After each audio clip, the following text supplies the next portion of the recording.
Good morning, good morning, good morning. It's currently 7:27 a.m.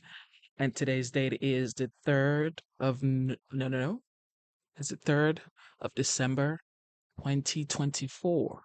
The year is coming to an end. Yes. We have what? 27 days. We got 27 days to end the year. What are you doing? Some of us are not in a very good place. Some of us are. Some of us have had a successful year. Some haven't. It is what it is. Life goes on. Never give up. Never quit. Keep going. With that being said, the title for today's stream this morning is Stay Motivated. 2024 is almost over. 2024 is almost over, guys. And you got to make decisions for 2025. It's going to be hard. Sometimes the decision you're going to make may not be the kind of decisions that you thought you were going to make, but you have to make decisions if you're trying to make anything go farther in life, if you're trying to win, if you're trying to make progress, if you're trying to create a better path for yourself. You need to make decisions that may hurt, but you have to make these decisions. With that being said, stay motivated. 2024 is almost over. We are heading towards 2025. What do you have planned? I'm not among those people that like write the things that I'm trying to achieve for the year, like New Year resolution or whatever. However, I have like a life goal which changes because I am flexible. Um, yeah, every time you know what you want to do. Okay, you want to be successful, you want to be probably like whatever you're trying to do. Okay, you want to be a media mogul, you want to be a YouTuber, you want to be an artist, you want to be a painter, you want to be an athlete, whatever you're trying to do. Okay, so you have a goal, but you have to be flexible on your journey to that goal. And that's something I want to talk about this morning. Okay, the flexibility on your journey to your goal. Life is hard. Life will deal the kind of cards you never thought you were going to play. Okay. And most of us, we focus on happiness. Okay. You want to be happy in it. Uh, all right. So you must love what you're doing, but that doesn't mean you're going to be happy doing it. Okay. Because sometimes, as a matter of fact, most of the times, what you love is going to be hard. Okay. The things that you love and the things that you're passionate about, you're gonna put in your whole existence into it. You're gonna put in your energy, your time, your mind, your physical being into it. And it is exhausting. So I don't know how you're gonna be happy 1000% doing it, but you're gonna love doing it. And that in return just gives you fulfillment. So, fulfillment and happiness are two different things. Just because you're fulfilled doing something doesn't mean you're gonna be happy doing it. Okay? Doesn't mean you're gonna be happy doing it. And with that being said, I want to play you guys this video that I find motivating by the 45th uh the legendary 45th president of the United States. He was in West Virginia and he gives life advice and talks about motivation. And this really inspired me. And I wanted to share it with you guys, okay? I want us to listen to it and then, talk about life this morning. All right? Talk about life this morning and let's see where that takes us. All right, let's see where that takes us. Thank you for tuning into the live stream. You know what time it is. God bless you. And here we go. Nah. All right. On the road to success. In order to be successful and you people are well on the road to success. You have to find out what makes you excited, what makes you want to get up each morning and go to work. You have to find it.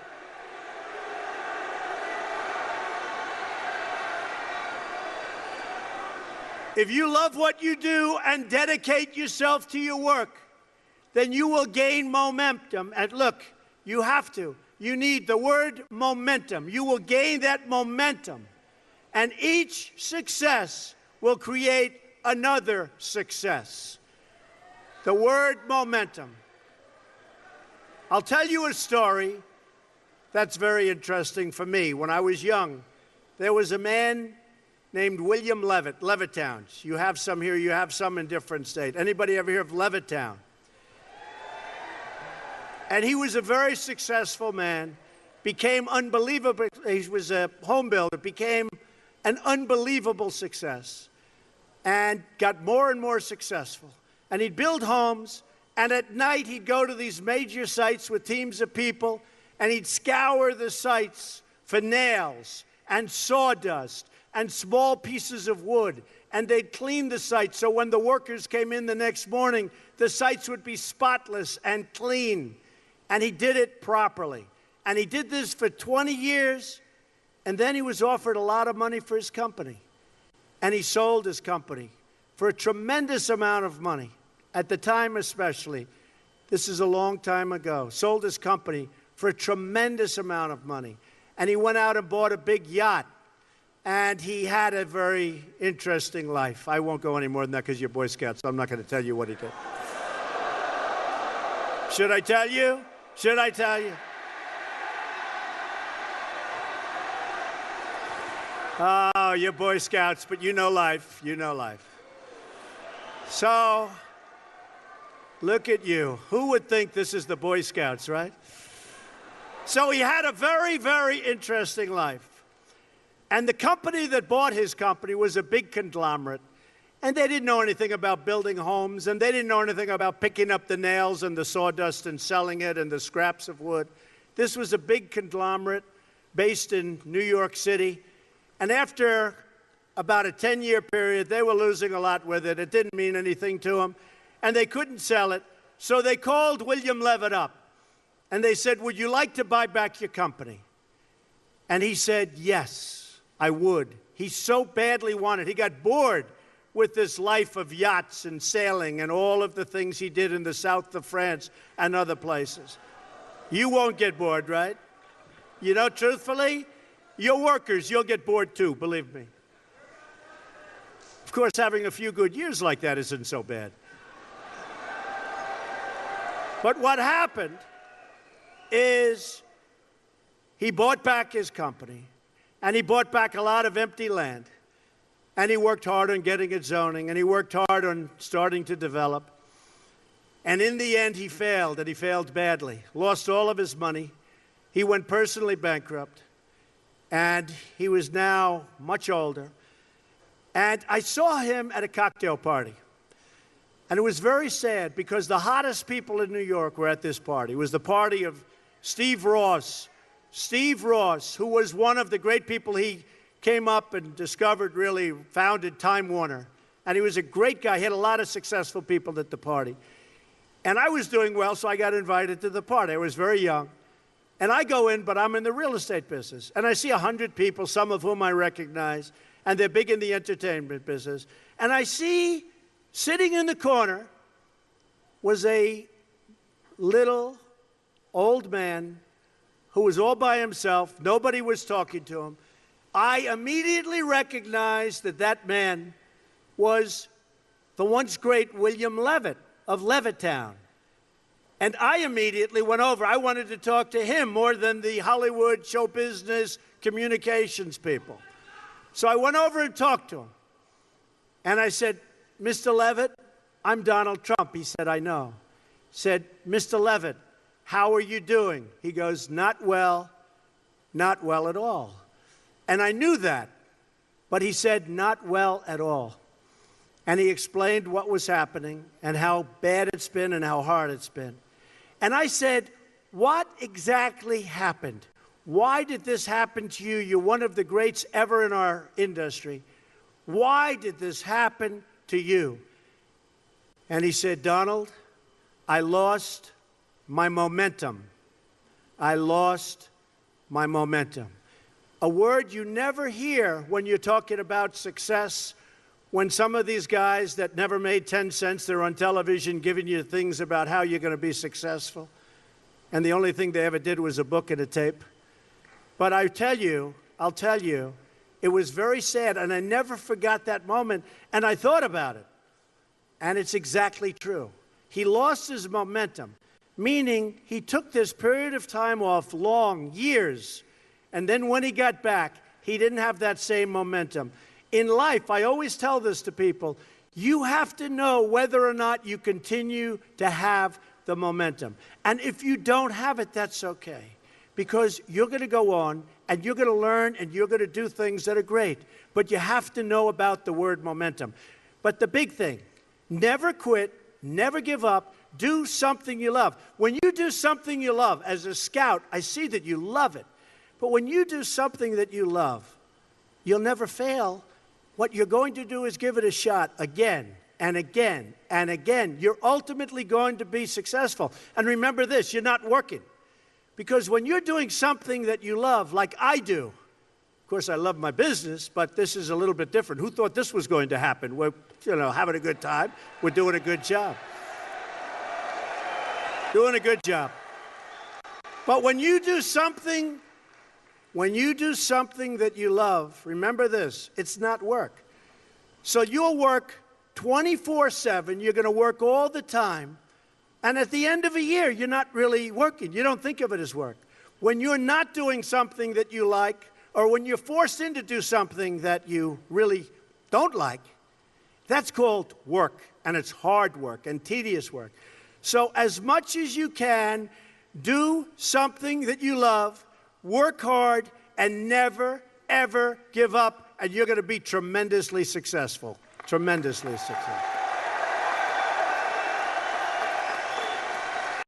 You just heard from the legend. He says, work hard, never ever give up, and you're going to be tremendously successful. Let's keep going.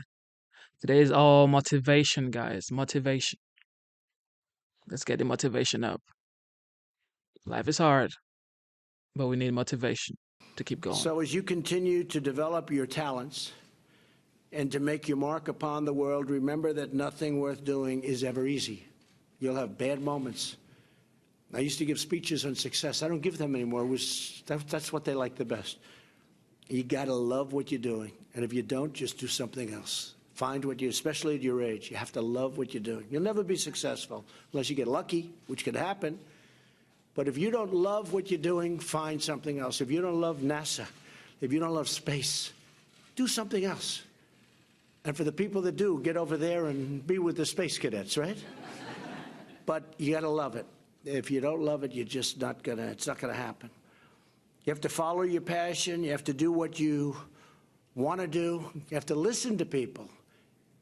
You have to go around and say, what's a good industry? Because I know people that love things, but they're behind the eight ball because they're going into something that's not a good industry. So if you can find something else, because there are industries that are so great, and there are places that are heading in the wrong direction, and things. You want to try and be in that upslope if you can find your passion there. If you can't, still stick what you have to stick with. And speak your mind. Ask questions. You're at such an important part of your life because you are making the decision for the rest of your life right now. This is your big time. You're most wanted. Everybody wants you. You're young, you're smart, you're brilliant. And this is the time that's going to really guide the rest of your life. So it's a very important time for you. So just love it. Love it. But try and go into something where you can have a wonderful life, where it just is worthwhile. Because there are some things that it's tough. Keep standing up always for your values. Keep working with your classmates and your friends. Keep loving your country. And one of the most important things, never, ever quit. Never quit. You know, I went to a great school. I went to the Wharton School of Finance, and In that school, I met a lot of people heading industry today and over the past, very smart people. But I've watched some of the people grow. I've watched some of the most incredible, brilliant students. And they didn't make it like other people made it because they didn't have that drive. They didn't have that never give up ability. I don't know if it's an ability or if you have it, just you can't quit. And I've seen people quitting. And if they would have held out longer, they would have been successful. I've seen it so much. I've seen some of the most brilliant people in the world that never made it because they were quitters. They were just quitters. They would quit. They just couldn't take it. They couldn't whatever. One of the things about loving what you do is that it's not work, and therefore you don't quit automatically. It's a lot easier not to quit. But you can never give up. Now, you have to also have flexibility, though. You can't necessarily say, I'm never giving up, and you got to be able to weave and bob. You don't have to go through a concrete wall when you can go over it or around it or under it or something. You have to have flexibility. You have to always be able to change course a little bit, maybe always with that same goal, but don't quit. There aren't a lot of people that have quit. If you were quitters, you probably wouldn't be here today with me, okay? You probably wouldn't be here. But never, ever quit. So I want to thank you all for coming. This is an honor to be with you. You are the future. You're the future of our country. You're the future of the world in many respects. We have a great country. We have tremendous potential. We have potential, frankly, that has been untapped. And we're finding out what that potential is and finding it out in ways and means and numbers that nobody ever thought existed. I want to just say, God bless you and your families, and God bless our great country, and have a tremendous life. You are off to the best start. Thank you very much. Thank you. With that being said, you've heard today is stay motivated, and we're trying to motivate everybody out there. You know what time it is. It is your boy Genesis. Whatever you're going through, never ever stop going, never stop pushing forward. Life is hard, we get it. But you have to keep focus, never quit, never stop pushing forward, and never stop believing in yourself and believing in God, okay? Let's keep going. Kind of talking generationally in general, this is something that I'm quite curious about, and a lot of people ask me. I consider you to be one of the most successful business people in American history, and your successful presidential run is something that all people, young people included, should look up to. What advice would you give to the 25-year-old Donald Trump, knowing what you know today? Don't run for president. But we're glad you did. You know, I was talking to Mercedes and Sarah walking off, or just to, the Oval Office is right across the street. And I said, all my life I've gotten really, look, we all get every once in a while a knock, but I got the greatest publicity. I was getting such great until I ran for office. And but it's been, people get it. People really do get it. There is a lot of fake news out there. Nobody had any idea. And I'm actually proud of the fact that I exposed it to a large extent, because we exposed it. It's an achievement. And you have some great news. And, when I say fake, I don't mean everybody, not every one of those many people back there. I just say we have shown something that a lot of people didn't really understand. If you look at approval rating, their approval rating is, sorry, folks, it's down the tubes, because people have found out how dishonest it is. However, you have some great reporters. You have some great people in the press, people that I have tremendous respect for. And it is that way also, and that's very important. And it's also reassuring to know that, that's the fact. Absolutely, and your capacity to be able to fight back against the press. And look, they talk about your approval ratings. These are the same people that said you were going to lose in a landslide victory. And now we're supposed to believe these approval rating polls. Well, I think, a lot of the polls are not real, too, because there were a couple of them got us right, but a lot of them didn't, and a lot of them purposely didn't, because, they set an expectation when they give you a certain poll. People say, oh, gee, I think I'm not going to vote. I love Trump, but he's not going to be able to make it. So they'll go to a movie and they'll say, we'll go home and we'll watch later.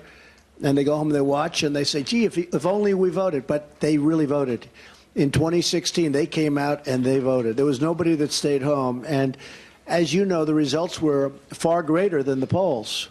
Now, a lot of people just don't want to talk about it. They say, you know, we love Trump, but we don't have to talk about it. We love, what do we love? We love a strong military. We like low taxes. We like all of the things that are happening now, jobs, tremendous cutting in regulation, all of the things that you see happening right now. They like that. They don't have to talk about it. They went into the booth. And, you know, look, this was the big story. People came out that nobody knew existed. And the Democrats are looking for those people right now. I got a tremendous number of people from the Obama administration where they voted for Obama, President Obama. They voted for him and they voted for me. They voted for Bernie Sanders, a lot of people. And I think because he was right about trade. The difference is I know how to fix the problem, not just talk about it. But he was right, and that's what we're doing. That's why we had the 301 meeting today on China.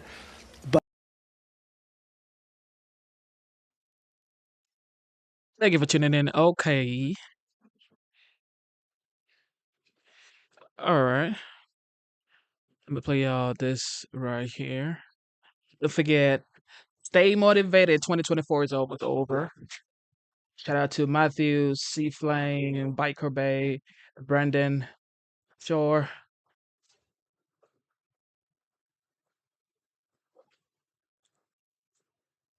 We'll take a couple of quick questions, and then I'll shake a few hands.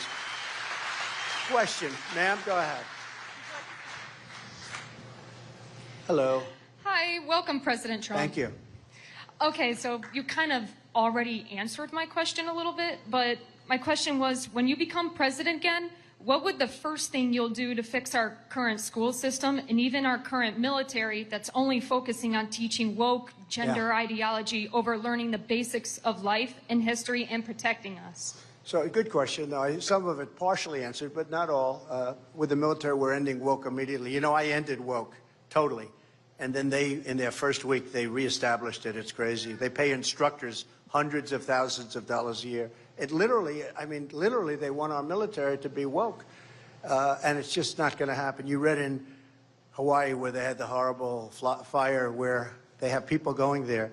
And before they bring them on board, they have to study woke for a week. Can you believe this? In other words, everyone's wanting to get back to their home, finding the bodies. It was such a tragedy. You don't read about it too much anymore, but hell is going on over there. And they want to give them classes in essentially wokeness. Can you believe? So, you know, you've seen it. Well, we'll end that very quickly. We will, with the school, I think the schools are very important. We're going to bring our education department back. Now, if you look at our education, we pay more per pupil than any country in the world by 3 times. And yet we're at the bottom of the list. We have a bad, very bad. If a place like Iowa, as an example, if you could run your own and we give you just a percentage of the money, because you wouldn't need nearly the money that they waste in Washington. Number one, you love your students. You want your students. You know your students.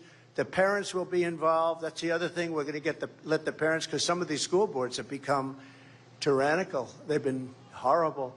But we're going to bring that back, and that's going to answer your question, because I think that we can have one of the best school systems in the world. Right now we have one of the worst. They basically rate 40 countries, and we're always at close to the bottom of the list, sometimes the bottom of the list, and spending more money than anybody else. So we're going to take care of all of your needs very quickly, and I think it's going to happen very quickly. And one of the things we're doing, closing the border day one and starting drilling for oil. Okay? We're going to drill, baby, drill. Right? Okay, do you have one over here? Yes, please. Welcome to Iowa, President Trump. Thank you very much. Here's my question. I felt that the 2020 election was fraudulent. So what measures are being taken by the RNC to make sure that that doesn't happen again? Okay, well, you're not the only one, because if you look at polls, many, many people, big percentage of the country felt it was, you know, they used COVID to cheat, but they would have cheated anyway. Many precautions, many law firms have been hired, a lot of work has been done, and beyond RNC, I mean, I wasn't very thrilled with them, obviously. You know, I was always told you go out, you campaign. I left here early in the morning, and you go home, and you think you've done great. I actually made 7 rallies on the last day or two, 7. I don't know anybody's going to do 7 rallies, and they're big rallies, and they were full-scale rallies. And I left, and I said, we're going to win. And at 10 o'clock in the evening, I looked at the numbers, and it was over. We were doing so well. Pennsylvania, all these states were doing so well. Then all of a sudden, they made adjustments and all this crap, and it was a horrible thing. So they were able to do. Thank you for tuning into the live stream. You know what time it is. It is your boy Genesis. Today we are streaming, and the topic for today is Stay Motivated 2024 is almost over. Okay. And I just put up a poll, and the poll says, are you ready for a better future? Let me know. Are you ready for a better future? And with the businesses, people can watch Trump on their own, just like they're watching this stream on their own. You can leave, bro. Do things with COVID. Oh, we can't go vote. We can't this. We can't that. Mail-in voting. We have a lot of great people involved. That's more than anything else. I say, I don't want help in getting the vote. I only want help. It used to be called Election Day. Now it's called Election Period because some of these things last for like 2 months, right? I said, that's all I want. I want people to work because we went back and we did great. And then the vote comes in, and then it was looking great, and then all of a sudden this horrible thing happened. And by the way, it's all down. People know it. We had judges that didn't want to get involved. They were afraid. Everybody was afraid. They were afraid of the subject. It's a disgrace. What happened to our country is a total disgrace, okay? Disgrace. So, and look at the result. I mean, look at the result. I mean, practically every problem that we talked about today wouldn't have happened. Ukraine wouldn't have happened. Inflation wouldn't have happened. I mean, so many of these things that we talk about today, we wouldn't even be thinking about.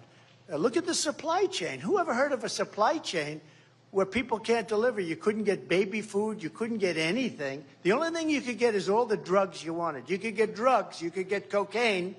I wonder whose cocaine that was, by the way, in the White House. What about that deal?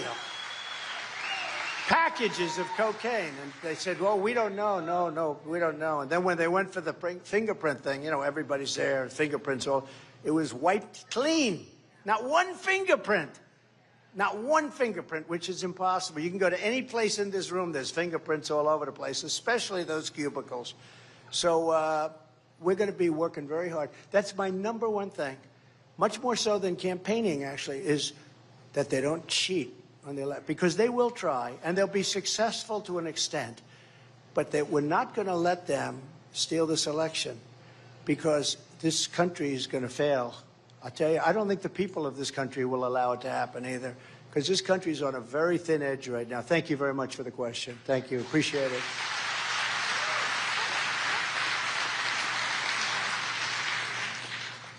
I want to thank you, President, for all that you've done. And a question I want to ask you is, I'm telling you, no man can endure what you have endured. Do you realize that God is behind you and strengthening you? Do you realize that? Well, I appreciate what you're saying. I understand what you're saying, too. It's been a terrible thing in so many ways. The only thing, the great gratitude I get, I'm looking at polls now where we're 50 points, 60 points up, you know, among all these people. And we're beating Biden in all these polls, and we're beating everybody. And we have had to endure. We endured a fake Russia thing for years. We endured all of this stuff, all fake. And think of how bad these people were. A guy like Adam Shifty Shifter, he's a real bad guy. I call him pencil neck. He's got the smallest neck I've ever seen. He's not going to be playing for your local teams, Iowa State. They're not going to be recruiting him to play football. But Adam Schiff, he makes up with Hillary and with the Democrats. They make up the Russia scam. He knows it's a scam. Think about how bad. I have sons and daughters. You know, we love our sons and daughters, right? And I watch him on television one day. So he knows it's a hoax. Russia. It turned out to be a total hoax. No collusion. There was no anything. So he knows it's a hoax right in the middle. And he goes out to the microphones after leaving the meeting, which is supposed to be very, quiet. Nobody's supposed to know what goes on in there. He goes out to the microphone and goes, the president's son, Donald Trump Jr., will go to prison for what he's done. Now, he knows it's a hoax. Think of it. It's not like I'm reading and seeing, and I watch this guy telling I'm watching him saying that my son is going to prison. My son is going to prison. And I know that he had nothing to do. There was nothing. There was a whole thing was made up. It was a made up story. You know why it was made up? It was an excuse why Hillary lost. They said, let's blame Russia. And it was supposed to be a one-day deal, but the fake news wouldn't let it be one day. And the fake news carried it and on and on and on. We have the same thing right now. It's going on still. Do you know that if I got indicted, but because the people know me so well, they know it's all bullshit. It's all bullshit. They know that. And think of it. They say he questioned the election. He questioned, well, everybody in this room questioned the election. The Democrats questioned 2016. They were all standing up. They were forming cards. They were forming all sorts of things. And those are the same guys that say it's so corrupt. Washington's a corrupt place. But think of it. You're watching some guy on television, a high-ranking congressman, say that your son is going to prison, and he knows that it was a hoax. I mean, how bad do you have to be to do that? And then it gets, no collusion after 2.5 years. And then 2 weeks go by, and I had a little piece. I focused on China and other things. It's almost the easy subject, right? I focused on the easy things like China, Russia. And then they start with Ukraine, Ukraine, Ukraine. He made a phone call to Ukraine. It was a perfect phone call. That phone call turned out to be absolutely, nobody's ever seen anything. Everything I said was right. About please study if there's any corruption, please report it to the Attorney General of the United States. It turned out to be exactly right. A lot of people are saying right now they've got to undo even the theory of those indictments because those indictments were fake, just like everything else. So we have to get back to making our country great again. But you're right. Many people ask me that question. They say, how do you do it? And I do it because I feel real love and I feel real appreciation. And I do it because it's more important than anything else I could do. I could be living a very nice life in the most beautiful places all over the world. And here I am with you in Iowa, and I'd rather be here. I'd rather be here. So thank you very much. Very nice. Appreciate it. Yeah. Thank you. Hello, Mr. President. My question for you is, what are you going to do to make future generations more successful than what we are right now? Well, we have to save our country first. I really do. I mean, it's a great question in a way, but I think our country, we have almost 36 trillion in debt. We are probably, if this group keeps running, think of what's happened. We used to be allies with Saudi Arabia, a lot of money, a lot of everything, a lot of energy. We didn't need their energy. That was a beauty. But we were allies with all these different countries. Everyone's left us. Brazil is up with China now. Saudi Arabia is with China. Many of the Middle Eastern countries, a lot of oil, a lot of money, they're with China. We've lost the whole of South America is with China. This all happened over the last 2.5 years. It's unbelievable. We have no relation with all the money we waste on trying to bribe friendship. We try and bribe our friendships. We're not with anybody. We don't have anybody. And Europe honestly takes advantage of us on trade and on NATO. They take total advantage of us. And, you see that with Ukraine. We're trying to help them. And the problem is Biden got so far ahead of this thing that now, they're saying, well, why should we have to put up money? The stupid Americans are putting it all up. That's what happened.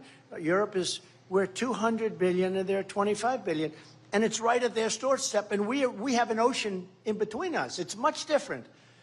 So the first thing, just to answer your question, we have to save our country. Okay? Sad. It's a sad answer, but it happens to be true. Okay, how about we do one more? We always have to end on a good one, okay? We have to end on a very good one. Hi, President Trump. Hi. First of all, I just want to say that I love and respect you so much, and I want to thank you for being America's biggest fighter. So there's that. But I also, less of a policy-related question. I just want to know if you have any words of advice or encouragement for a lot of us young conservatives who are afraid to speak out, as you may know. I definitely know from being a student at Iowa, Hawkeye State, by the way. Oh, good. And I just want to Good know, score. you know, especially with the caucus coming up, we need to get a lot more young people out there. So I'd just like to know if you have any thoughts on how we could be better patriots to get you So I'll back tell in you, there. it's so great that you asked that, and with such enthusiasm and everything. It's so great. So remember this. There are far more of you than you think. You don't see them. You don't see them. I know people in Beverly Hills. I see them on television. We will stop Trump, but they go in and vote for me, you know? It's true. It's like you think it's woke. It's not. You look at the percentage of votes and everything else, if you can count on it, which you basically can't. But look, you just keep your thoughts and because you happen to be doing the right thing. There are many, many more of you than you understand. There are many more of you than there are of them, and a lot of them are you, because it's common sense. You know, they say, are you a conservative? Are you? Whether you're conservative, yeah, I'm conservative, but I'm really a person of common sense. We need a wall. We want low taxes. We want good education. We want to be able to build and buy houses. You know, nobody can buy houses anymore because the interest rates are so high. Remember when they were high? I was jawboning that guy. Get him down. You better get him down. They said you can't fire the head of the Federal Reserve, but he thought he was going to be fired. And, you know, you take a look at interest rates, what's happening right now. You just stay just the way you are. You shouldn't change at all, and just go out there. And people respect you, and they respect you more than you would ever think. And there's so many of you, okay? And you're going to a great school. Thank you. Thank you for tuning in to the live stream. You know what time it is. It is your boy Genesis. God bless you for tuning in. Today is motivational. Today is motivational Tuesday for sure. And stay motivated. 2024 is almost over. I'm streaming this to give you some sort of motivation because this guy to me is a source of inspiration. You don't have to, believe it, but if you listen to what he says to me, he is a big inspiration. And this is why we're here this morning. We don't really want to talk about, political games and whatever is going on around the world. However, I have to play this right here because let me just play this, okay? Because I don't want to have to say the words.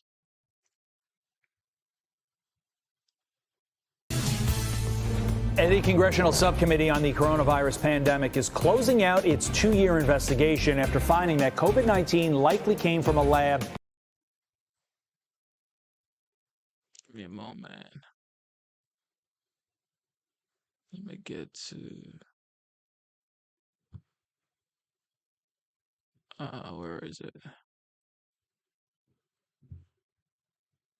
Okay, this isn't it. I may have taken the wrong video. Let me get you the right one.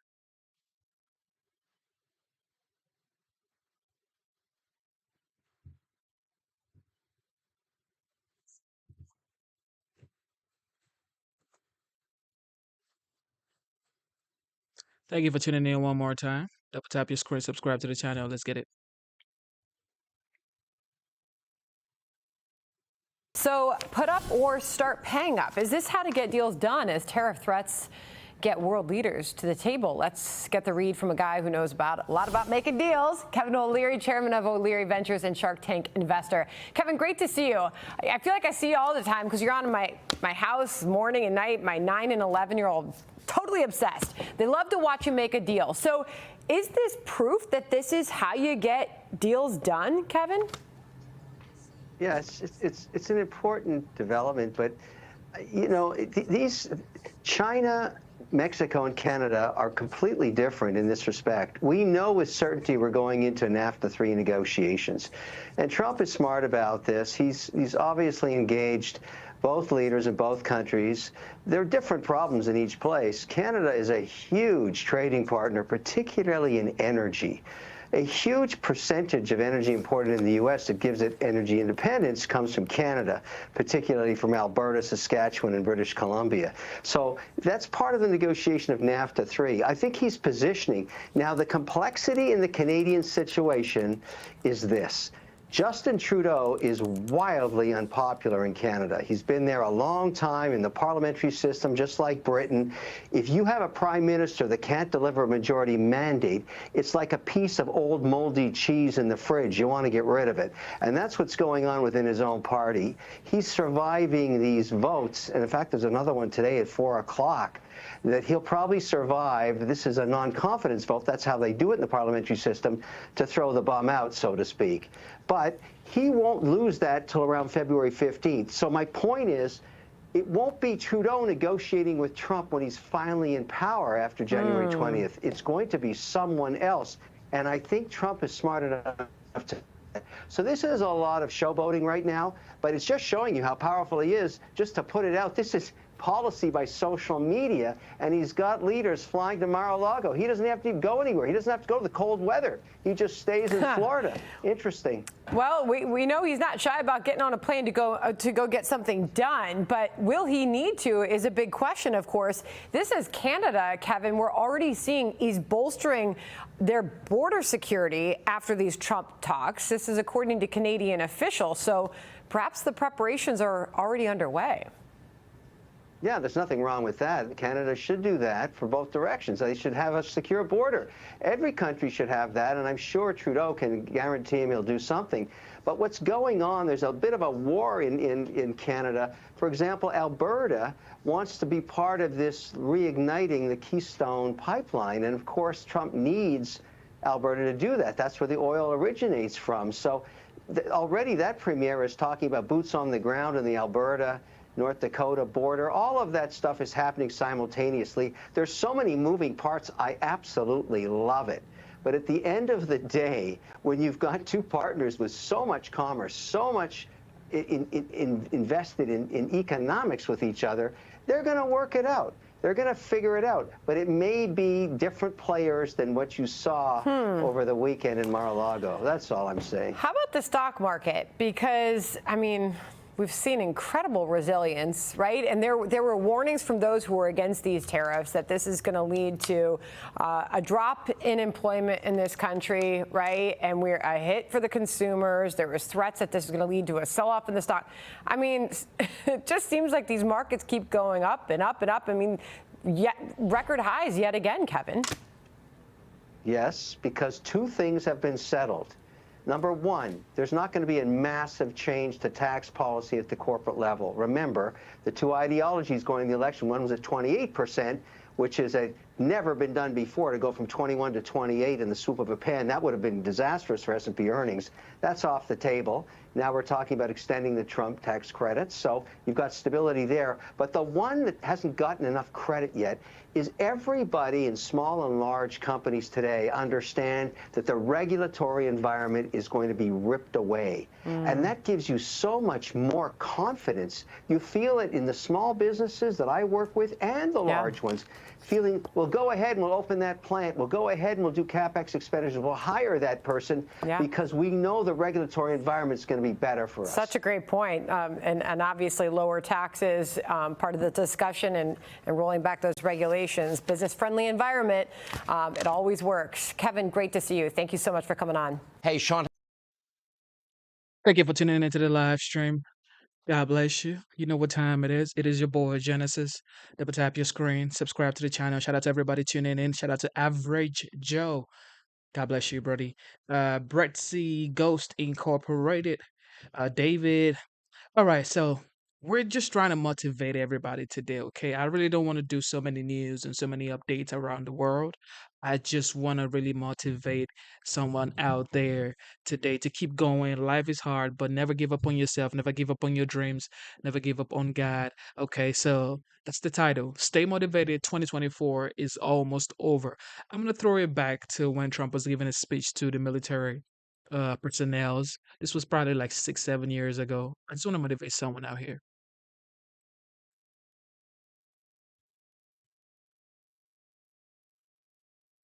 Thank you, Colonel. I am really thrilled to be here at Marine Corps Air Station, Miramar, home of the 3rd Marine Aircraft Wing and the mighty Miramar Marines. Thank you very much. This is beautiful. This is beautiful. And we're here today to celebrate your incredible achievements. So relax, be at ease, and let's have a good time for a couple of minutes, okay? And thank you for being here, Daryl. Colonel, I want to just thank you and Colonel Woodworth. I salute you both. You are really tremendous the job you've done. You lead the 3rd Marine Aircraft Wing and the Miramar Marines with the excellence and honor for which this Corps is admired. All throughout the world, they talk about you. I want to thank all of the incredible soldiers, sailors, airmen, and Coast Guardsmen who traveled here today from the stations all across the San Diego region. I have a message for you straight from the heart of the American people. And you know what that is. We support you, we thank you, we love you, and we will always have your back like you have ours. Thank you.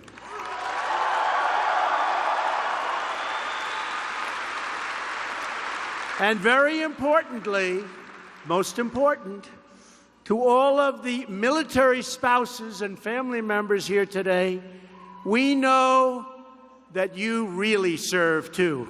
In many cases, you're the real boss in the family, right? We know that. So thank you. None of this would be possible without your incredible sacrifice and the tireless support that you give. So thank you all. And finally, to the thousands of Marines here today from Miramar.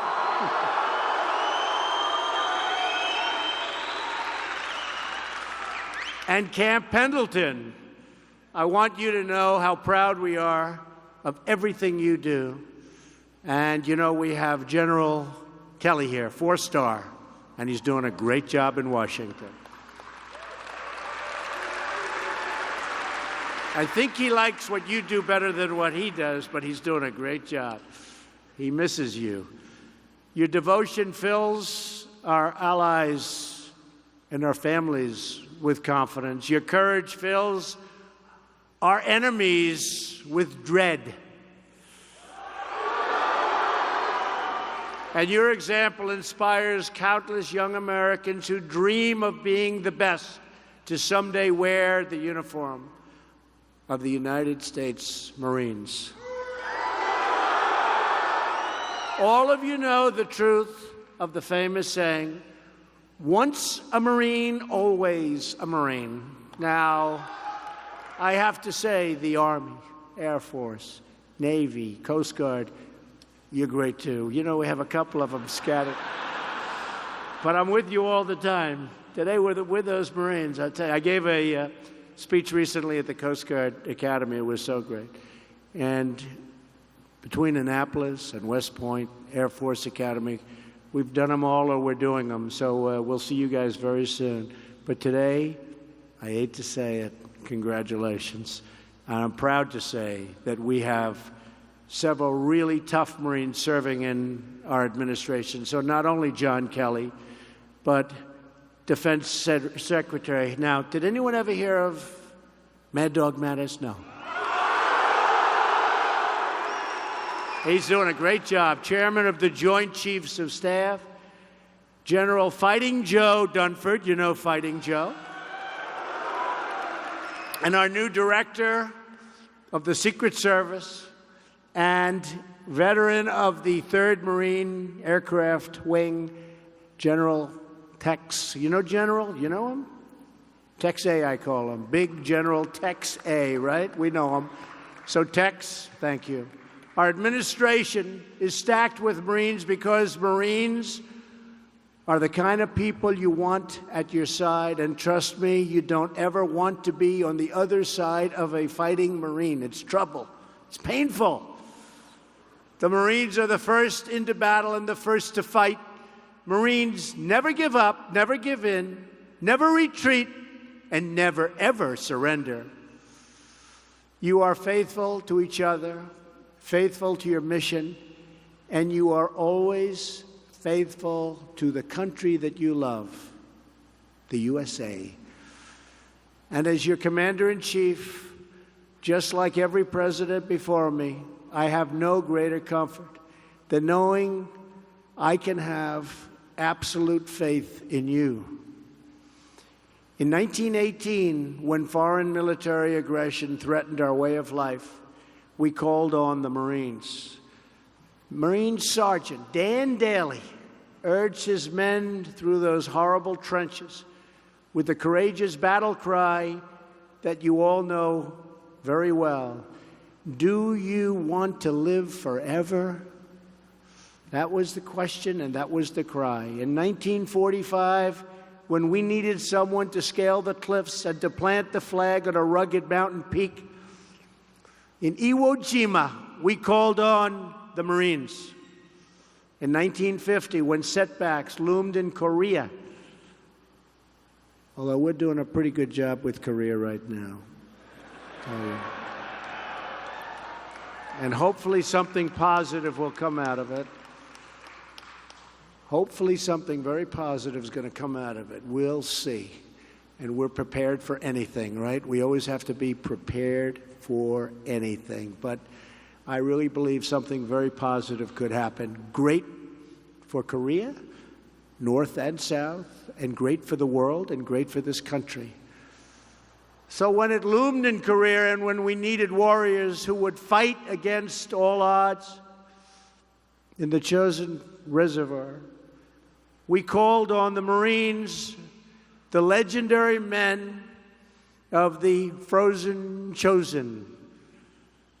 In 1962, when America needed a man to board a rocket, launch into space, and orbit the Earth for the first time, we called on a Marine, the one and only John Glenn.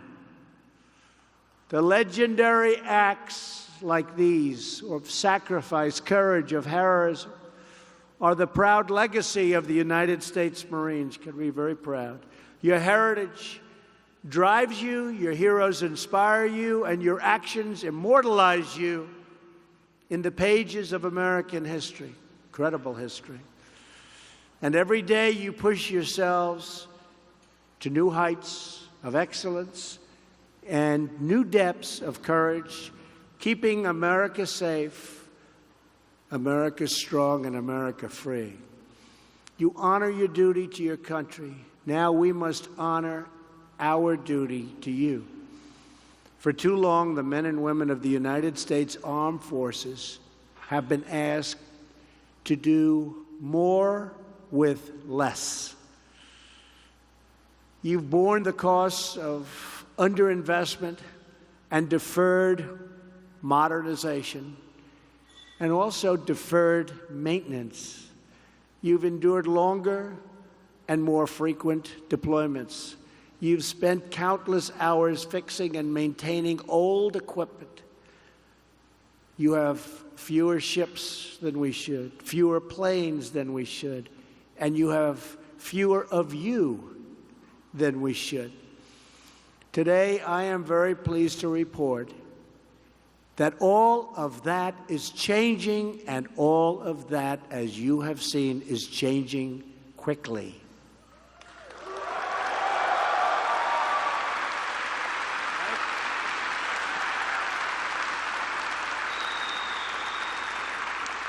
The Trump administration is committed to a policy of peace through strength. Peace through strength. This is something you cannot overemphasize, because at the end of the day, nobody wants war. Everybody wants peace through strength. And this is why this man is inspirational to me and so many people around the world. And this is just what it is, okay? He wants peace through strength, and also never give up on yourself. That's like a big chunk of life. Big chunk of life is never give up on yourself. And he is the definition of never giving up on yourself. We have finally ended the devastating defense sequester that you've lived with for many years. We are now undertaking the largest military buildup since Ronald Reagan, and one of the largest buildups we've ever had in the history of our nation. Last year, I requested and received an additional $21 billion to address urgent readiness shortfalls. The two-year budget agreement I just reached with Congress will provide $700 billion in defense funding this year, the largest ever, larger by far than any country has ever spent. And next year, we will raise that number to $716 billion. That's a lot of money. Even for you, that's a lot of money. We're also investing in our greatest weapon of all, our most powerful weapon, our most beautiful weapon, our most brilliant weapon, you. In 2019, we want to give you your largest pay raise in over a decade. Legendary. You deserve it. You deserve it. You deserve it. And we're building new F-35 Joint Strike Fighters, and we're going to send them right here to Miramar along with lots of other fighters and lots of other weaponry. Weaponry like we've never had before or sent before. They'll be sent also all over the world. And I understand some of you, really great pilots, could use some new CH-53s. Is that a correct statement? You want to see some new ones? Huh? That's the group. Well, you're getting them, okay? You know, you're brand new, right off the line. We're getting a lot of great stuff.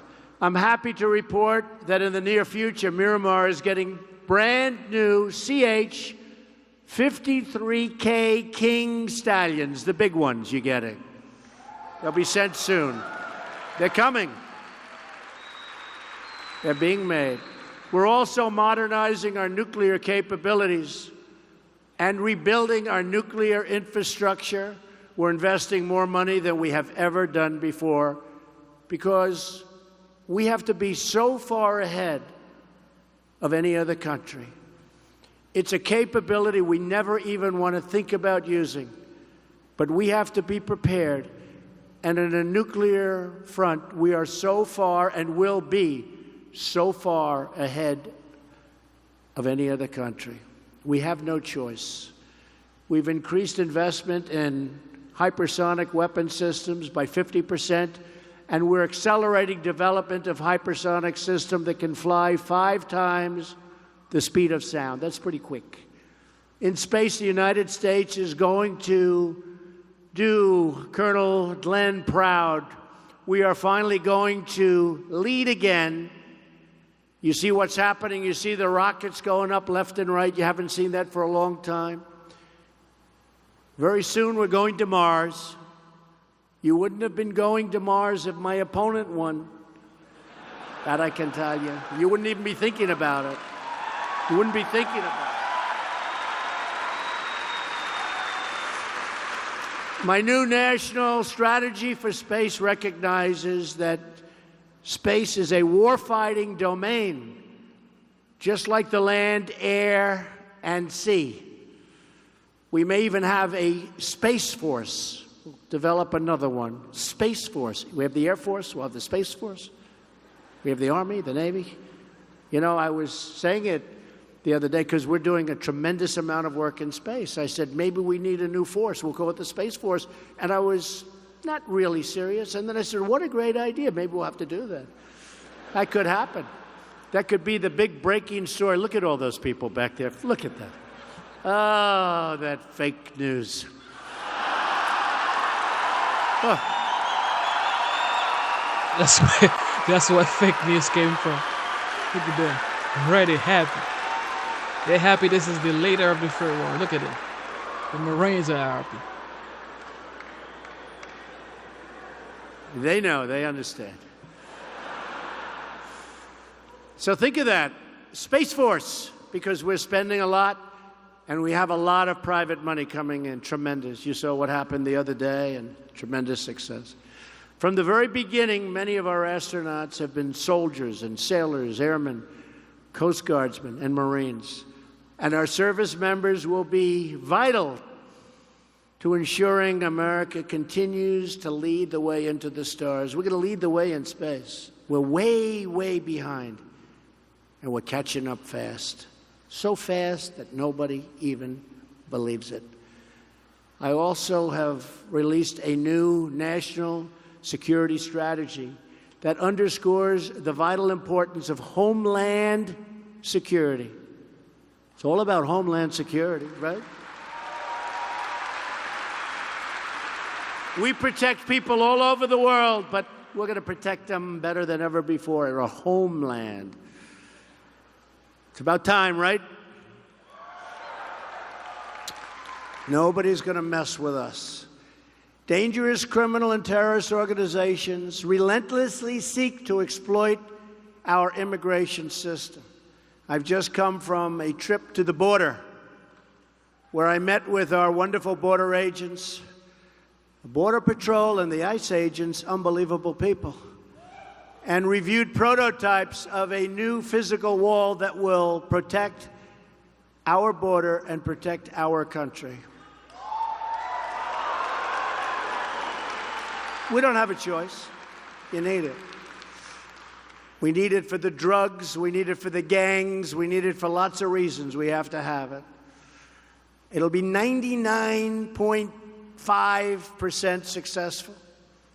People won't be able to come over it. The drugs will stop by a lot, although we have to get a lot tougher with drug dealers. Have to. But that wall will stop so much. And we looked at the different prototypes, and it was fascinating. And we have 2 or 3 that really work. We had people trying to scale. We've done them every way. You know, I'm a builder. What I do best is build. Okay? You know, other people that build a wall and then say, you know, it doesn't work. Well, wait a minute. We just built 1,000 miles of wall. Well, we made a mistake. It doesn't work. We should have done it a different way. We're doing it before we build. Better idea, right? Do you think? A little better. We're going to have a great wall. It's going to be very effective. It's going to stop people from, you're not going to see them climbing over this wall too easily. That I can tell you. I've also called on Congress to close dangerous loopholes that are exploited by traffickers, smugglers, and cartels. Human trafficking in this modern age is worse throughout the world than it's ever been. Who would think that? In this modern, human trafficking is worse than it's ever been. Each of you has sworn an oath to support and defend the Constitution of the United States. Our task in government is to ensure that we preserve what we have gained through incredible sacrifice of you and many people before you. That is why my administration is confronting sanctuary city policies that nullify federal law, violate our Constitution, and threaten the safety and security of our nation. They shield criminals. We can't do that. And that is why we are asking Congress to ensure that no federal funds subsidize this dangerous and unlawful behavior. We want to protect you, and we want to protect all of our families. We want to protect our nation. We're also taking action to protect our homeland from rogue actors overseas through enhanced missile defense. We're spending a tremendous amount on missile defense, and that's money well spent. And it's also jobs. We make them here. We make them right here. It's also jobs. We're adding new interceptors, improving sensors, and advancing radar capabilities by many, many times. I have empowered our commanders in Afghanistan with the authorities they need to win, enabling the full might of the American military. The coalition to defeat ISIS has now liberated almost 100% of the territory previously held by these terrorists in Syria and Iraq. We did a great job. You did a great job. You did a great job. Right.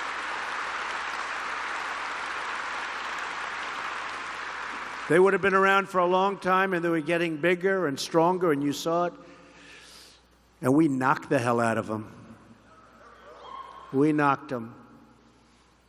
I want to say a special thanks to all of the men and women from the 3rd Marine Aircraft Wing, Miramar Air Station, and stations across the San Diego region, especially the 2 Miramar-based squadrons who have just returned from deployment. The Death Rattlers and the Greyhawks. Where are you? Right? Good. It's a good-looking group. Good. That's great. Thank you. Great job. Your service has been extraordinary. We won't let up until ISIS is completely destroyed. ISIS never thought this would happen. They never got hit like this. We took off the gloves. In 1 year, we did more damage to ISIS than other administration, a certain other administration did in many years.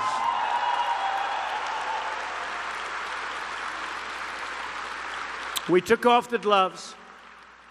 We're also working with allies and partners to block Iran's path to a nuclear weapon and confront its sponsorship of terror and bloodshed all around the world. Everywhere we go in the Middle East, it's Iran, Iran, Iran. Behind every problem is Iran. Well, we're dealing with it in a very serious fashion. One of the worst deals I've ever seen was the Iran deal. $150 billion we gave them. For what? With your skill and your bravery, I know that the United States military will forever remain the greatest fighting force in the history of the world. And we're making it now with $700 billion and $716 billion the following year. We're giving you the tools that they were trying to take away from you. So important. And the Marines, as always, will be the tip of the spear. So to the fighting men and women of Miramar and all across the San Diego area, we must all think bigger, build faster, push farther, dare higher, and be greater than ever, ever, ever before. Each one of you is vital to our mission. Your fighter pilots, helo pilots, mechanics, engineers, hospital corpsmen, sailors, and sergeants.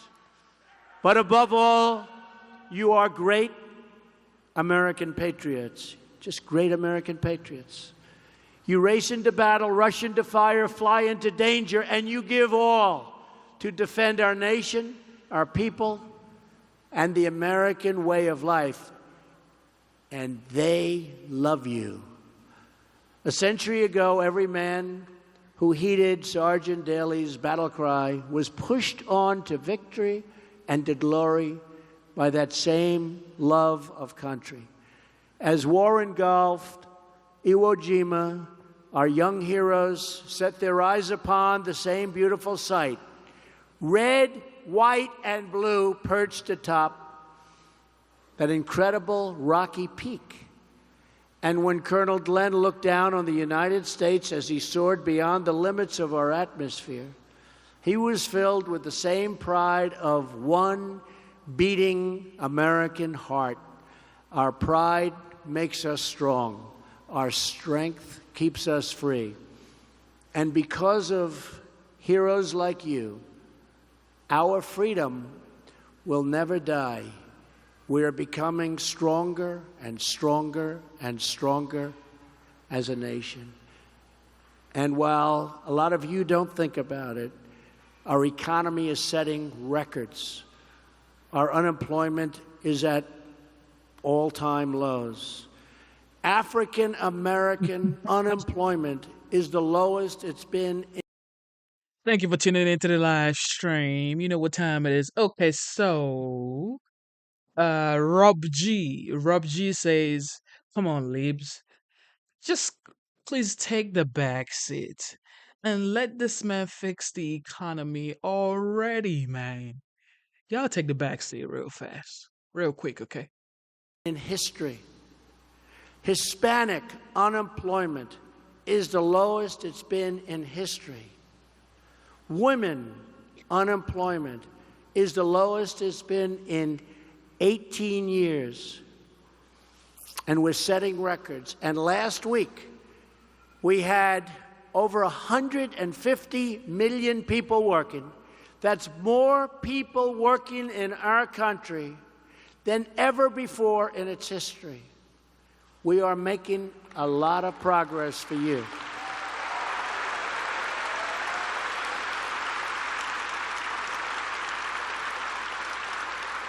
And all across this nation, we pray for our country, and we thank God for our United States Marines. Today and every day, we pledge to remain always faithful. It is an honor to be with you. You are very, very special people. Thank you. God bless you. And God bless America. Thank you. Thank you very much. This is the legendary commander-in-chief. As far as I know, as far as I'm concerned, this guy changed the trajectory of the political system in the United States. And just the way most people think about a political figure, this guy changed it. And it's an inspiration to me, to a lot of people, and just to some leaders around the world that look up to this guy. And they say, if Trump can do it, I can do it. Take a look at Justin Trudeau. He may be whatever y'all think, but he went to Mar-a-Lago because he wanted to be around someone with positive energy and just different mind state. He may be whatever, okay, because everybody makes decisions that affects their people in different ways. However, this guy inspires a lot of people around the world. Even Putin respects this guy. Can you imagine Putin respecting someone like Donald Trump? It's like nobody wants smoke with this guy because it's peace through strength. Okay? Shout out to everybody tuning in one more time. Let's get you more updates.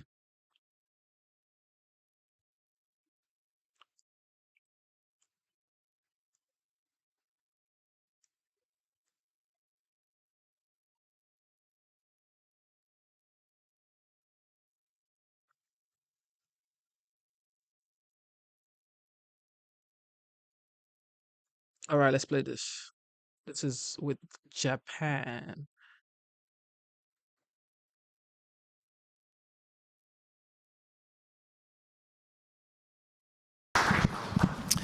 Before we get started, I'd like you all to take a look at a little box in front of you and open it, if you would.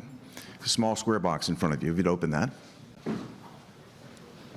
There it is, Sakawa-san, right in front of you there. Open that box.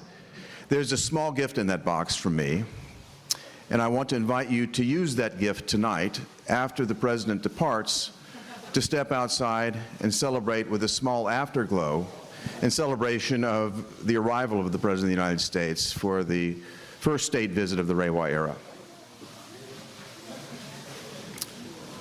So we look forward to that. Now, tonight, I have the great honor and privilege of introducing the 45th President of the United States, Donald J. Trump, and First Lady Melania Trump. Since his inauguration, President Trump has placed an unprecedented focus on deepening the relationship between the United States and Japan. We can see this clearly in the close personal relationship that the President has developed with Prime Minister Abe and their close alignment on our shared goals and objectives. President Trump has strengthened our engagement in the Indo-Pacific region and enhanced our cooperation with Japan. We have record levels of defense spending enable us to ensure the region remains free and open in every respect. President Trump has also made clear our commitment to protecting the interest of American and Japanese companies in this region, the companies you all represent. Your success is vital to our economic security and thus our national security. The President continues to work to ensure that you will not be undermined by non-market behavior nor by unfair trading practices. I cannot overstate what a pleasure it is to welcome so many distinguished leaders of the Japanese business community. Your companies have made tremendous contributions to our economic relationship, generating hundreds of thousands of jobs and fueling our mutual prosperity. While President Trump has been making investment in the United States more attractive than ever with his pro-growth and pro-business policies, Mrs. Trump has focused her time on improving the well-being of children and helping them reach their full potential through the Be Best campaign. Through the campaign, Mrs. Trump has touched the lives of countless children, both in the United States and abroad. Now I would ask you to all join me in welcoming the President and First Lady of the United States.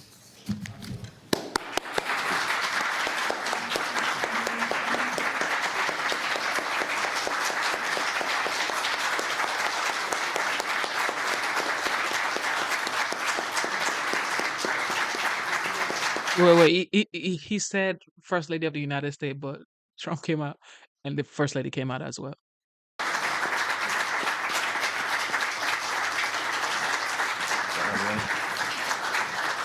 Well, thank you very much. Thank you very much. We just spent many, many hours on the plane. You know the flight probably as well as I do. And here we are. We just walked off the plane, and here we are, along with probably 40 of the greatest business leaders in the world. So thank you very much. Please sit down. Thank you. Thank you, Ambassador Hagerty, and you've been doing a fantastic job. Everybody's talking about the job. Do we like the job he's doing, folks? All right?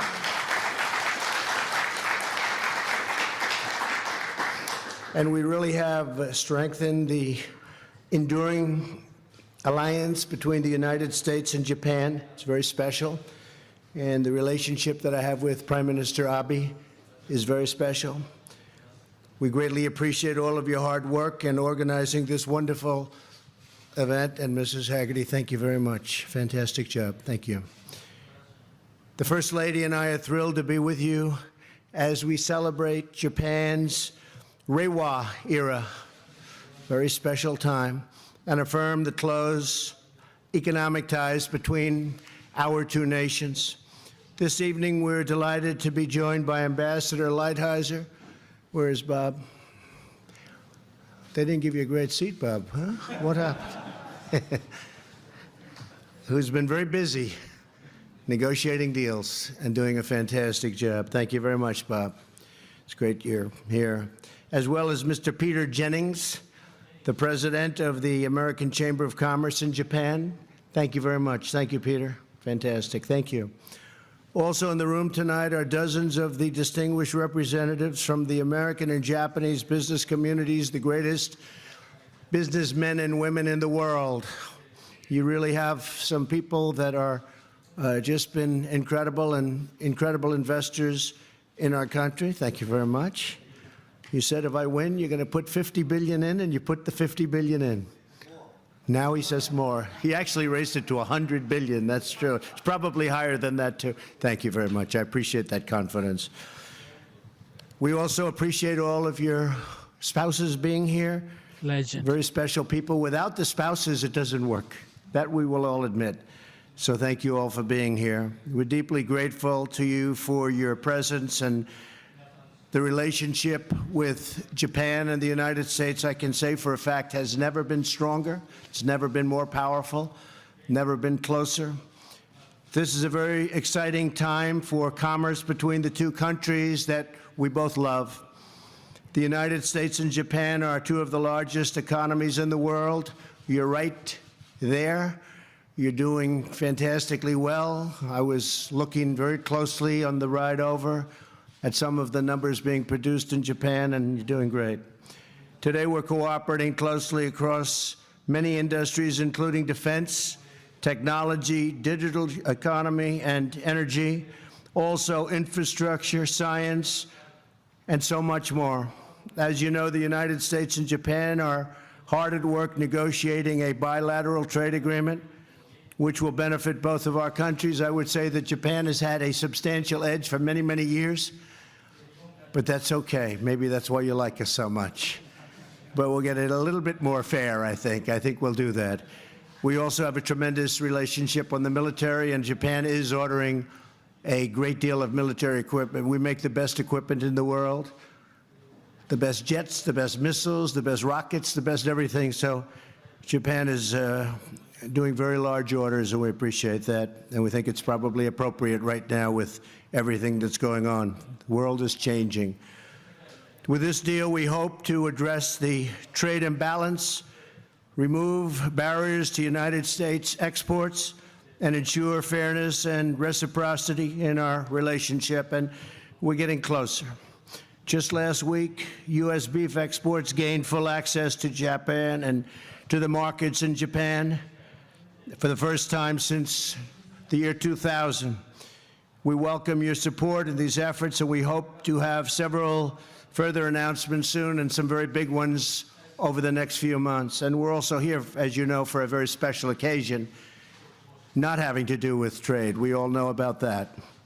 Our nations are also working together to promote mutually beneficial investment. The United States is currently Japan's top foreign direct investor by far, and overall, Japanese investment in the United States supports nearly 1 million jobs, and that number is going up very rapidly. In fact, we're looking at projections with all of the money coming in for the new auto plants and other things. That number will be doubled in a very short period of time. Over the past 2 years alone, Japan has invested tens of billions of dollars in the United States. In March, Toyota. Where's Toyota? Huh? I thought that was you. Please stand up. That's pretty big stuff, right? Thank you very much. We appreciate it very much. Thank you. Which is represented in a number of people, but we have the boss. There's nothing like the boss. Thank you.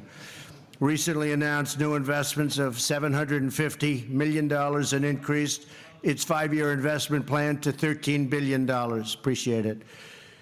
With plans to add many, many new American manufacturing jobs. And last month, SoftBank and Denso, where are they, please? Where are they? Well, this guy. Where is, do you have another, or you do? That's what I thought. Thank you very much. Thank you. Appreciate it. Joined Toyota in announcing a $1 billion investment to help Uber develop self-driving cars and technology, and I guess self-driving cars are becoming a bigger and bigger thing. What do you think? Yes? That's the future? If you say that's the future, I'm okay with it. It seems very strange when you look over and there's nobody behind a car going 60 miles an hour, but when you say it, I'm good with it. I hope many of you in the room will also significantly increase your investments in the United States. There's no better place to invest. You look at what's happened with our stock market. It's up almost 50% since my election in 2016. We have the best employment numbers we've ever had as of this week. We have almost 160 million people working. It's the most we've ever had working. And we have the best unemployment numbers we've ever had, specifically on groups: African American, Asian American, Hispanic American, the best historically. With women, we have the best numbers we've had in now 71 years. It's going to be very soon a historic number, meaning the best ever. So there's never been a better time to invest and to do business in the United States. We have some interesting trade deals going on. I'm sure you haven't read too much about it with China and some others, but it seems to be working along actually quite well. Last year, for the first time in a decade, the United States was ranked the most competitive economy anywhere in the world. During that year, our economy grew at 3%, and if the Fed didn't raise interest rates, frankly, it would have been much higher than 3%. And the stock market, as high as it's been, would have been at least, I think, probably anywhere from 7,000 to 10,000 points higher. But they wanted to raise interest rates. You'll explain that to me. According to the World Economic Forum, our financial system and business dynamics and labor market all ranked #1 anywhere in the world. Manufacturing and small business optimism have set all-time records, and consumer confidence has just surged to a 21-year high. So they do studies, they do polls, and we're literally at the top of every study and every poll. So that's good. The optimism is what it's all about when you think about it. We slashed our corporate tax rate from the highest in the developed world to one of the lowest in the developed world. We took it down. I mean, some people could say we're at 41, 42%, different places, different areas, but we took it down from probably on average 41, 42%, depending on what state you're talking about, sometimes much higher than that, to 21%. And people were pretty amazed that we got that through. But what it meant is tremendous investment in jobs, because capital investment is now 100% deductible. And that's something that people thought would never happen, they'd never see. You have 1-year deductions, where it used to be in many cases 40-year deductions. And we've cut red tape and job-killing regulations at an unprecedented rate, the most ever by a president. And you could take 4 years or 8 years or more than that in one case. And the fact is that nobody has ever cut regulations like we have. We've eliminated more than 30,000 pages from the Federal Register of regulations. These are all regulations, thousands and thousands of pages. They're all gone. And we still have regulation, but it's sensible regulation. It's environmentally excellent, and things are getting done. In Louisiana, I just left Louisiana a few days ago. They opened an LNG plant. It's a $10 billion investment. Many Japanese investors, actually, in that plant. Anybody in this room investing in that plant in Louisiana? It just opened. It's too bad, because we're... Back at the back table. Congratulations, because I hear you sold out for 20 years, right? That's been a good one. Are you happy with the investment? Okay, good. I think you would be. I've heard it's been very good. But we got the permits. That was stuck for years and years and years where they couldn't get permits. We got the permits as soon as I got into office. I made sure that people were able to get permits to build. And that LNG plant is one of the biggest in the world. It is absolutely magnificent. Of course, most people have no idea what they're looking at. This is a building that's 1.5 miles long, and it's all pipes. It's all pipes. But in those pipes a lot of energy is being produced. And they were telling me the numbers and the amounts. It's incredible. And now they're building many more. So we're really doing something very special. The United States, as you know, has become the #1 country in the world during my administration, 2.5 years, in energy. So we're now #1 in the world, and actually we're #1 in the world by far. And if I get the pipelines approved in Texas, which have been under consideration for many, many years, we'll get them done quickly because it's a good thing. And if we get that, we'll be up another 20 to 25%, just that one move with the pipelines. We were able to do as you know, the Dakota Access Pipeline, and we were able to do many pipelines. Many, many pipelines got approved that were stuck. They were absolutely stuck. You know, the Keystone XL pipeline, the big one, I did that in my first week in office, 48,000 jobs, and that's now under construction. So we want U.S. companies, we want Japan.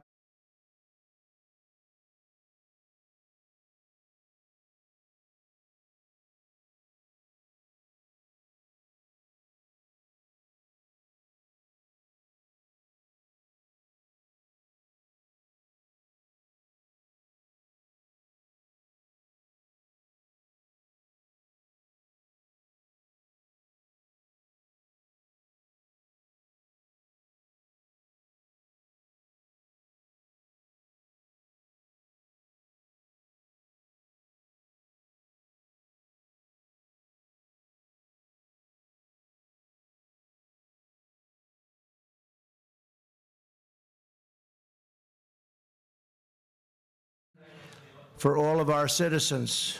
That relationship is so important.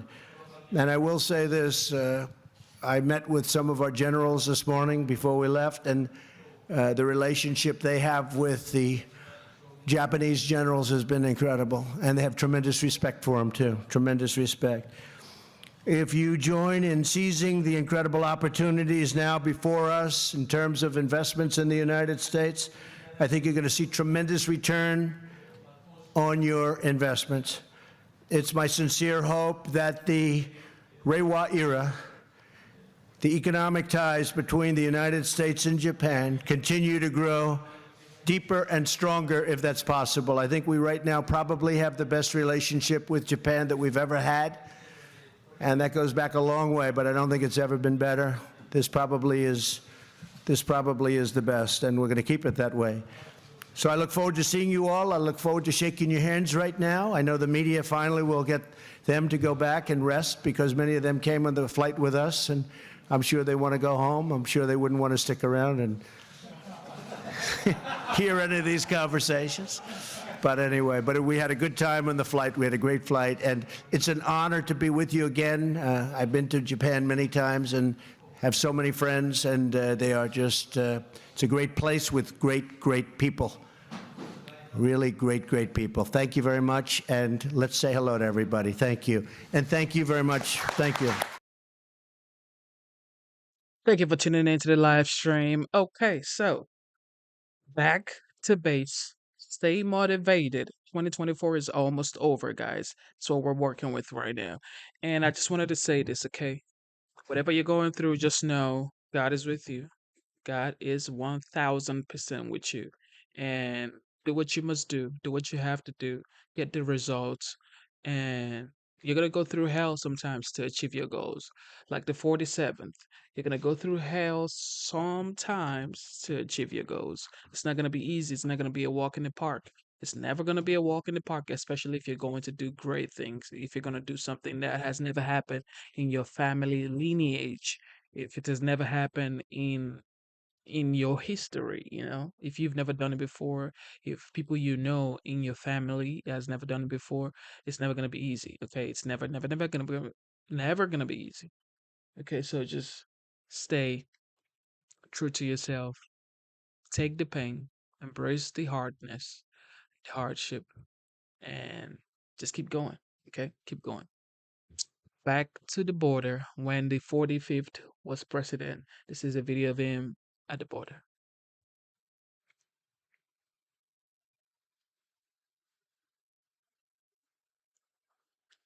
So it's a very powerful wall. For many years, people have wanted the proper wall, and we have a wall that the likes of which very few places have ever seen. And I want to thank all of the people, General Semonite from the Army Corps of Engineers. We're working very closely with them. I want to thank Kevin and all of your staff because what they've done is beyond. And I wanted to show you some of the details of the wall. You can see a pretty good view. This is going to be close to 500 miles by the time we finish. Those are the areas that are most important. After we're completed that should be done pretty close to next year. It'll be over 400 miles, and we think we can get it close to 500 miles by the end of next year, depending on certain terrain conditions. But we're doing all of the most important areas. We have a lot of natural barriers like mountains and streams and rivers and some pretty vicious and violent rivers, actually. But it's an amazing project. And I think what I'd like you to do is if you could explain the interior of these pipes. The wall is 30 feet high. We also have 18-foot wall. We have a combination of 30 feet and 18, depending on the area, depending on the importance. Tijuana is right over here. There are thousands of people over there that had been trying to get in. Tremendous cooperation from Mexico, and the president of Mexico has been fantastic. All of Mexico has been fantastic.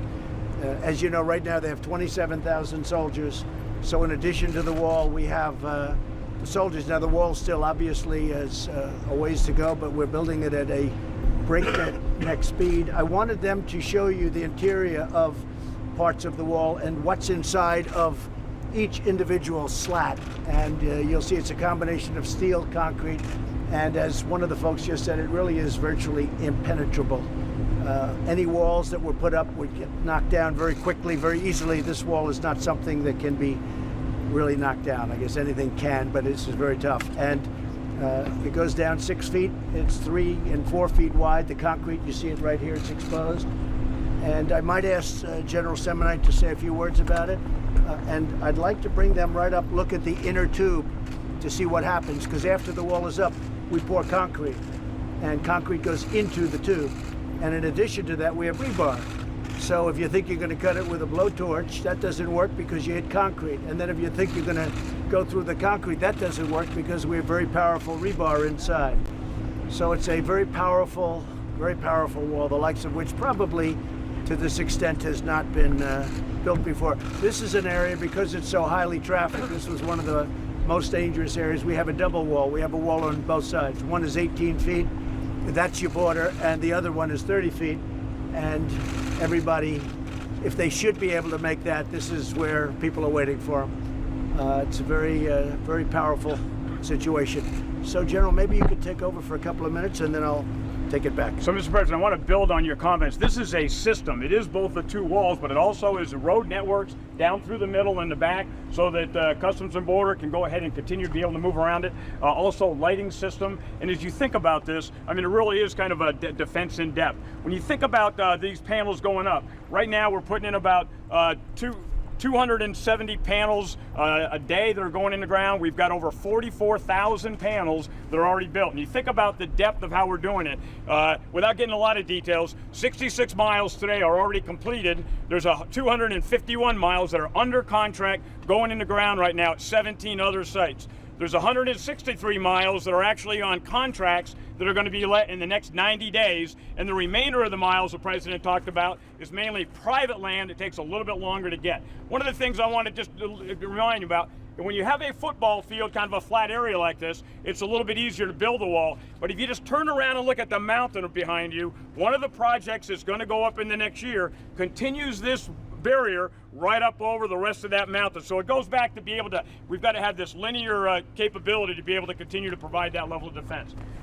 We will talk, this is what the bollards look like, 30 feet high on the backside. And you'll see on the inside, there was the time before. Come on over here if you want. You can bring the cameras. It's sort of interesting. Where people were worried that maybe you could negotiate through the ballard. So what the ballard is now, again, is that there are two pieces of rebar, 12 feet long, that are inside the ballard. And then when we put it up, we put concrete in. I won't tell you the depth of the concrete, but it's a pretty substantial obstacle to be able to go through. And I would defer to you, Commissioner, for anything else you want to add. Yeah, thanks, General. So a very important part of this, and that's why the President was talking about the General. Right here, what the wall gets is it gets the men and women of CBP, specifically Border Patrol, operational capacity to get to the area where people are trying to illegally cross. Before the old landing style, they could cut through that in seconds. Sometimes they could come a vehicle and just knock it over, and literally within seconds, they were into the United States illegally. This makes it almost impenetrable. Right now, they've had 4 attempts to cut through this. All 4 times it's failed. Border Patrol's been able to respond and interdict those individuals. This right here, this design, it's a game changer. And the reason we pour the concrete afterwards is because it's too heavy to lift when the concrete's poured in.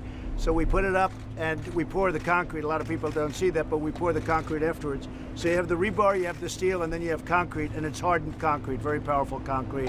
What is that, 4,000 pounds or 5,000 pound concrete? 5,000, sir. That's a very strong, that's a very powerful concrete. And a lot of technological advances have been made with concrete. It sounds pretty simple, but it's not. It's a very powerful concrete. So you have the rebar, you have the outer crust, and you have the inside is concrete, and it's pretty amazing. And again, the concrete's poured after it's up. They pour it through funnels and cover much of the territory of the bollard. Mr. President, also, this is a great view to look at the anti-climb. I defer to the Commissioner to explain what that panel does. Hey, you know what? I'd actually turn this over right now to our Chief Patrol Agent right now, Agent Harrison. He's really going to be able to give you, from an agent's perspective, exactly the magnitude of what this wall, the operational capacity, gives the Border Patrol agents. Thank you, Commissioner and Mr. President. I mean, to think about, okay, so I mean, to think about, this is the Commander-in-Chief, or was the Commander-in-Chief, the 45th President of the United States. He was at the border, talking to the people that walked at the border, building the wall, talking to the border patrols, the border workers, border officers. This is just incredible to see. So you know, sir, this is the wall that the agents asked for. And they wanted me to tell you personally that they appreciate this, and not only this here, but the extension that's bringing the secondary out, further out. They really appreciate it. It makes them safer, it makes the community safer, and it allows us to make that apprehension here in the border zone, as opposed to getting in vehicles and getting in pursuits on the highway. We want to make that apprehension here. Well, you know, just in terms of the quality, I came with the Border Patrol. We worked with them very closely. I said, fellas, how about doing a less expensive version? They said, well, this is the version that works, including the poured concrete in the steel with the rebar and everything else. That's the Rolls-Royce version. And I said, well, fellas, how about doing one wall instead of two? In a lot of areas, we have two, where you have tremendous amounts of people on the other side trying to break through. We know exactly where those areas are, Tijuana being over here, as I said. And they said, well, sir, two works much better in these areas, a lot more expensive. So we have at the one side on the border 18, and then we have over here 30 feet. And I think one of the things you were asking, Mark, and wanted somebody to explain is the protection on top, how that stops. It's a anti-climb device. If you look at the steel on top, it's also structural, but actually it was there more importantly for anti-climb. Do you want to explain that? So it's the panels up there. So it's one thing to figure out how to navigate the vertical post, but the transition at the top makes the climb orders of magnitude more difficult. It requires different equipment, different tools, different skills, and so it's the change as we get to the top that adds to the protection of that fence, sir. And again, anything that we can do to give the Border Patrol agent even a few more seconds, a few more minutes to respond, that's a game changer. And sir, if you don't mind, I think this is important to talk about, the Chief Patrol Agent just mentioned, is that there's a false narrative out there that this wall is the president's vanity wall. I'm here to tell you right now that's false. This president, this administration, what they did is exactly what the president just explained. He reached out to the experts, to the Border Patrol agents that are on the front lines every single day, risking their lives, protecting this country, enforcing the laws that Congress enacted. He reached out to those agents, to those line agents, and asked, what do you need to do your job more effectively to secure and safeguard this country? And those Border Patrol agents said, we need this. So this president, thank you. You listened to the agents and you gave them exactly what they asked for. This is your maximum that you can do. And one thing we haven't mentioned is technology. They're wired so that we will know if somebody's trying to break through. And you may want to discuss that a little bit, General. Sure, there could be some merit in not discussing that. Okay? I like that. That was a great answer. I'll just tell you they're wired, okay? They're wired. It's technologically very advanced, all set up for cameras any place we want. We have all of the, everything we need, but it's all set up for cameras, for anything. You've been hearing drone technology. They're all wired out for drone technology. Anything you want, we have. And frankly, this is the right time to do it, because to do it later after it's built is very expensive. This way, it's mostly just adding wire. So we're all set up to adapt. And that's the story. We have certain areas like this where you have double walls. If you look behind, you can see how that goes up the hill. And that goes many miles in that direction, and we're starting now many miles in this direction. We also have, it all fits together like a puzzle. How many sites would you say over the next period of time will have been started construction? So probably about 35 sites at any one given point, all working. And some of the contractors, actually, if they build in 5 miles, they might be having one on one end, one on the other, and one in the middle. So they get the maximum amount of people building at the same time. So we have different bids and different contractors. This is one contractor, an excellent contractor, by the way. They're doing a really good job. But we have many contractors bidding on many different parts in different states. In Arizona, New Mexico, where I just left, we have great contractors bidding, and we're starting walls in New Mexico. The Arizona walls are moving along really well. They're really moving along rapidly, and they need them desperately. And part of the beauty, sometimes you'll see the tunneling where they go under the wall. Here, this goes down, the concrete goes down very deep. It's very hard to tunnel. You can't tunnel. It's actually dangerous, but at a certain point you hit rock, so you can't tunnel. So we have it covered underground, we have it covered overground, and this is, as I said, this is the finest you can do. I said, let's do it differently. We don't have to go 30 feet. They said, sir, if you don't go 30 feet, it won't be the same because of the climb. We actually built prototypes, and we have, I guess you could say, world-class mountain climbers. We got climbers. We had 20 mountain climbers. That's all they do. They love to climb mountains. They can have it. Me, I don't want to climb mountains, but they're very good. And some of them were champions, and we gave them different prototypes of walls. And this was the one that was hardest to climb. And we've all seen the pictures of young people climbing walls with drugs on their back. A lot of drugs. I mean, they're unbelievable climbers. This wall can't be climbed. This is very, very hard. And what the panel does on top, as I said, is structural, but it's also very hard to get by that panel. Plus, it's designed to absorb heat, so it's extremely hot. The wall is, you won't be able to touch it. You can fry an egg on that wall. It's very, very hot. So if they're going to climb it, they're going to have to bring hoses and water, and we don't know where they're going to hook it up because there's not a lot of water out here. So it's a very, very hard thing to climb.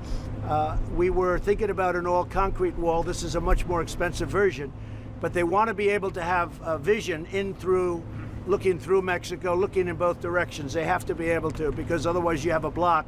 You can't see what's going on the other side. They could build, literally, they could have a group of some pretty tough people out there, and we don't want to do that. You may want to explain that. Why would you need this vision? It was so important because, frankly, an all-concrete wall would have been a much less expensive wall to build.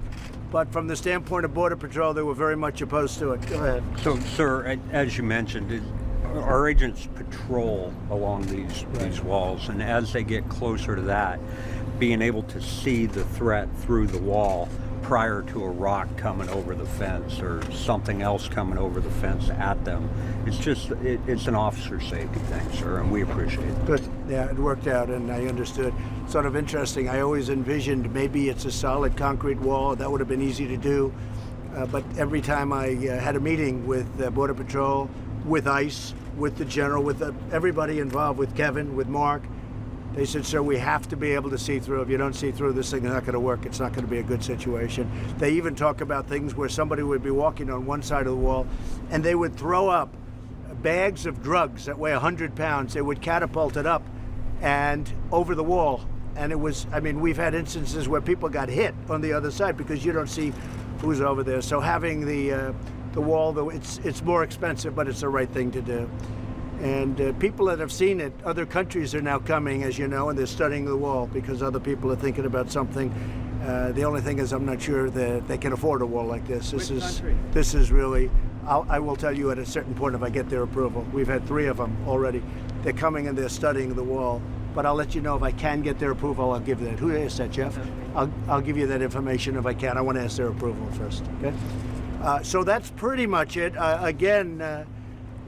The president of Mexico has been great. The soldiers who are right outside, we have a lot of soldiers right now. They've been great. 27,000, I think, is the number as of today. And this will be something very special. I want to thank Mark, and I want to thank Kevin, and I want to thank you. Really fantastic job you've done. The whole group. Border Patrol has been incredible. And the knowledge that you've imparted. Who would think this is what we had to do? But that's it. When you look down here, you'll see on a more flat area, this is fairly flat. You'll see what the wall looks like, and it's pretty impressive. The cameras can look down here. And these are the real people. These are the workers that put up the wall, by the way. All of these guys, they don't do it as much of that, but these guys do a great job, and we appreciate it, fellas. These are the ones that are here. Each one of these is considered a panel. When they said, how many panels are you going to put up? Over 44,000 are in right now. 44,000 are already in. Each one of these, if you look, they're together. So each one of these, I think they have, so they would have, yeah, like 8 bollards. And each one of, so I guess it's mostly an 8 bollard. We also have some very sophisticated openings when you have to get the Border Patrol through or various people through to the other side. We have some really beautiful openings that work, I hear, really well. I hear we finally figured that one out, right? Yes, that was not an easy thing to figure out because of the weight. The weight it's tremendously heavy. But if you look down here, you'll see what the wall looks like. And the beautiful thing is that people are seeing that. We're not going to do, in another week, I understand, no more catch and release. We're not allowing people into the country at all anymore. Nobody's coming in unless they're coming in legally. They're coming in through a process. We have it covered between 27,000 Mexican soldiers, and really now the wall is starting to kick in very big. San Diego they were just thanking me for the wall we built in San Diego. It's like they said it's a difference of day and night. They actually said it's 100%. The only thing is, we have to now expand it out. The only way they get through is to walk many, many miles in the opposite direction, one way or the other. and go around it, but going over it is impossible, is virtually impossible. But they were very, very happy with what we've done. So the days, and I tell you this very strongly, no more people can come in. We wanted Congress to help us. It would have made life very easy, and we still want them to get rid of loopholes, but we've done it a different way. We've done it with the help of Mexico, we've done it with the help of Border Patrol, and we've done it with the help of Kevin and all of you great people, and Mark. We've done it a different way. We still want them to do it because it would be a little bit easier, but Congress wouldn't do it. When I say Congress, the Democrats just wouldn't do it. So now we have a world-class security system at the border, including the highest technology. I would think that there's no place like this anywhere. There's no place has anything like this or even close to it. Now, other places have guards, and unfortunately they have machine guns, and they have electrified fences. You touch them and you get electrocuted. We don't do that. We don't do that. But this is something that is equally difficult to get across. Okay? Can you explain what was here before? Was there fencing here? Was there? Yeah, we had a very low fencing here. In fact, you were here before, I think. We had a very low fencing. It was a like a sheet metal, and people would knock it over like just routinely, and we ripped it out. We have a lot of areas where we had that and even less than that, and then we have areas where we had nothing. We had some areas where we just had a pipe along the ground, and that sort of stopped cars or trucks, but they'd knocked that out pretty quickly. So those are areas, but in this case we had, you saw it, it was sheetrock. It was like sheet metal, a very thin, used to build runways as just a form to build runways. And they had a lot of it left over years ago, and they put it up, but it would be knocked down on a daily basis. Tell them about that. Can I offer, Mr. President? This is the same area we had the prototypes built. The president was here 18 months ago. We now have 24 miles of new primary and secondary wall in this sector. The difference that makes for us operationally is instead of 300 to 500 people crossing a day, we're now seeing 30 to 50. And combined with our partnership with Mexico, where people aren't being released into the U.S., the traffic in the sector has dropped dramatically. That's how your strategy is coming into play. And the only way you get to 50 is they walk around the areas like this that aren't, we haven't sealed this up yet. We'll be sealing this up very shortly. Or in part of this, we have a gate. But the only way you get to 50, nobody's going over the wall. But where we are still building it, that's where they get the 50. We think it's going to be close to 100% in the end. I don't think anybody's, I guess maybe one of the greatest pole vaulters in history can get over the low one, but it's going to be very painful when they land, right? Mr. President, it's been about 6 or 7 months since you declared a national emergency here at the border. Do you still consider the situation at the border a national emergency? Yeah, sure. And how will you measure success? When will you withdraw that? Well, I think really the success is going to be when the wall's built, when human traffickers can't go through. You can understand, Phil, right here, nobody's coming through this here. They got through here, they have to go through here. And they drive, they make a left turn up here in some place where they didn't have anything, and they drive into the country and usually go unnoticed. And if they are noticed, it's a big deal. It's a big chase goes on. I think that this is certainly a tremendous national emergency because of human trafficking, drugs, and people coming in illegally. Thanks. And in many cases, those people have criminal records, and we don't want them in our country. Will the troops be here indefinitely? The Mexican troops? Indefinitely. Well, we're lowering it down. As we build the wall, we can just about take all of the troops out and Border Patrol takes over. Border Patrol's really been taken over now anyway. People are hearing about the wall, and they're not coming up nearly as much either. When you're in Guatemala, and by the way, I want to thank also Honduras, Guatemala, El Salvador. The leaders of those countries have really been working with us very strongly, and in all fairness, they weren't at the beginning, but they are now. And in a couple of cases, in all cases, ultimately, we'll be doing the Safe Third agreements. We already have them. In certain instances, we already have them, and we're talking about that. But the thing is, when people see this, and it's, one of the reasons I'm doing it today, people see this and they say, hey, there's no reason to make that long journey up because we're not getting into the United States. If I can jump in, Mr. Yes, President. please. So to your point, although we've had a 43% decrease from May to August of this year, we're still 55% over last year. This is still a crisis. We've still got high numbers coming. For the Mexicans who do want to come over illegally, illegally. Is the administration doing anything to streamline immigration? Well, if they come over illegally, they're not going to be able to get over. So they're going to try and come in, so that if they want to try and come in, when the wall is built, it will be virtually impossible to come over illegally. And then we're able to take Border Patrol and put them at your points of entry where you need some extra help and extra protection. And we're able to do a lot of things. But the numbers now are way down. And as the wall goes up, literally as the wall goes up, the numbers go down. But also the Mexican soldiers have been incredible. They've really done a good job. For the great Mexican citizens who want to come over legally, are we doing anything to streamline? No. When they want to come over legally, we make it absolutely, in my opinion, it'll be easier. They'll have passes. They'll have whatever we're going to sign. That's being worked on right now. And the farmers won't be hurt at all when we have, as you know, we have many people coming over from Mexico and from certain other countries, and they're coming through legally or they come in through with a work pass. And do you want to explain that, maybe? Sure. I mean, our neighbors from Mexico, we have 400,000 that cross the border almost every day. We have two of the busiest points of entry in the entire country right here in San Diego, San Ysidro and Otay Mesa.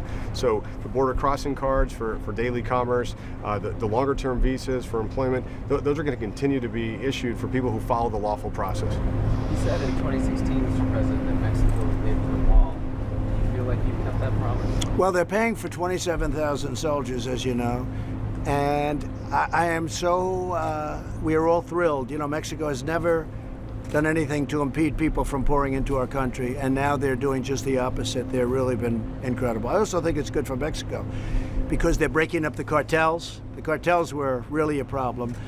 If I took 5% tariff for 6 months, that pays for the entire wall. But at this moment, I don't want to do that.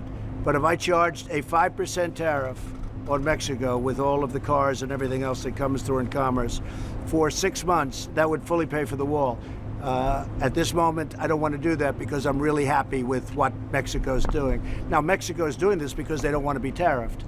So you can figure that out any way you want. But if I wanted to, for a 6-month period, charge only 5%, that would pay for the wall. And you'd have money left over. I mean, you say you don't want to do that right now, but is it still on the table? If Mexico stopped helping us, that would be immediately on the table, and that would more than pay for the wall many times over, because it would be for certainly a lot longer. But we don't want to do that now because they have been fantastic. Mexico's never done anything to impede the people from coming in, and now they're doing yeoman's work. 27,000 soldiers on today, yes. Mr. President, there's been a great deal of turmoil at the Department of Homeland Security the last several months. I don't think there has. Every person leading that agency is in an acting capacity. Well, being fired because they weren't doing jobs, and some of them were there for a long time. Will you make permanent appointments? Yeah, I'm very happy. I can say I haven't announced it yet, but I'm very happy with many of the people there, and we'll be announcing things in the future. I mean, there were many people that were there for a long period of time, and I wasn't happy with the job they were doing. And who could be happy? They were there for many years. They weren't doing their job, and we've made some incredible replacements. And yeah, I'll be announcing permanence in the pretty soon. I like, Phil, I like having non-permanent to a certain extent. It gives me more flexibility. I like having acting. I like the word acting because it gives me great flexibility. But at a certain period of time, we'll be making permanent positions. Is it not fair for the American people to expect some stability? No, I think we have tremendous stability. I think we have tremendous, I mean, that's the way you write, but I think we have tremendous stability. I think we've never had a border. When this is completed, there won't be a border anywhere that's a border like this. And a big beneficiary, frankly, is going to be Mexico. And one of the things that is happening, and I've heard it from the top echelons of Mexico, is they're breaking up the cartels. The cartels have been a disaster, and that's a good thing for Mexico because they have their own problems. No, we have acting people. And the reason they're acting is because I'm seeing how I like them. And I'm liking a lot of them very, very much. We also have people that I've let go that have been here for many, many years and have done a bad job, and I let them go. And if you call that turmoil, I don't call it turmoil. I really don't say that's turmoil. I say that's being smart. And that's what we do. And the structure that you see, I wanted to have you here because nobody would believe this unless they see it. I hope you're impressed, but nobody would believe it. This is top of the line. And I went to the General Semonite. I said, General, can we do a less expensive version? He said, yes, sir, but it won't be good like this. And he said, this is something that you can't cut through. You can't use welders to cut it. You can't cut it down. It's the real deal. And we can do less expensive, but it won't be like this. And I think you see that. Thanks for coming to San Diego. We really appreciate it. We are dealing Made with a big difference, right? We are dealing with the homeless issue as well. And Well, that's a different issue, and I'll be talking about that soon. But you do have a homeless issue. And in the case of San Diego, the mayor's doing the right thing. He's doing a good job. In the case of Los Angeles, it's a disaster. In the case of, if you look at San Francisco, it's a total disaster what's happening. They're going to ruin those cities.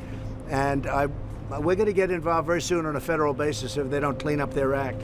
One of the things we're very upset about and angry about is we're paying a lot of money to Los Angeles to build the subway system, billions and billions of dollars, and yet you have tents all over the place, and you really have a sanitary condition because this water is rushing into the ocean, and this is supposed to be stormwater.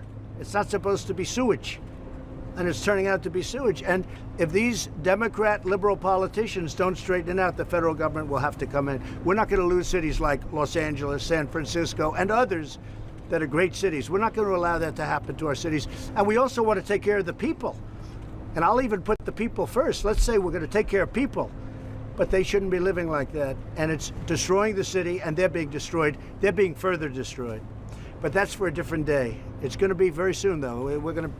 We're working on that right now. It's a very good question. Okay? Mr. President, all told, how much is this border wall costing the United States, and where is that money coming from? So it's coming from various sources. We've had tremendous Supreme Court victories over the last short period of time. You've all reported on them. And it's allowing us to do the proper job. And it's also allowing us to work with the Army Corps of Engineers, where we have very talented people like the General, and we're getting it done. You may want to comment on this section. How is this being paid for, General, as an example?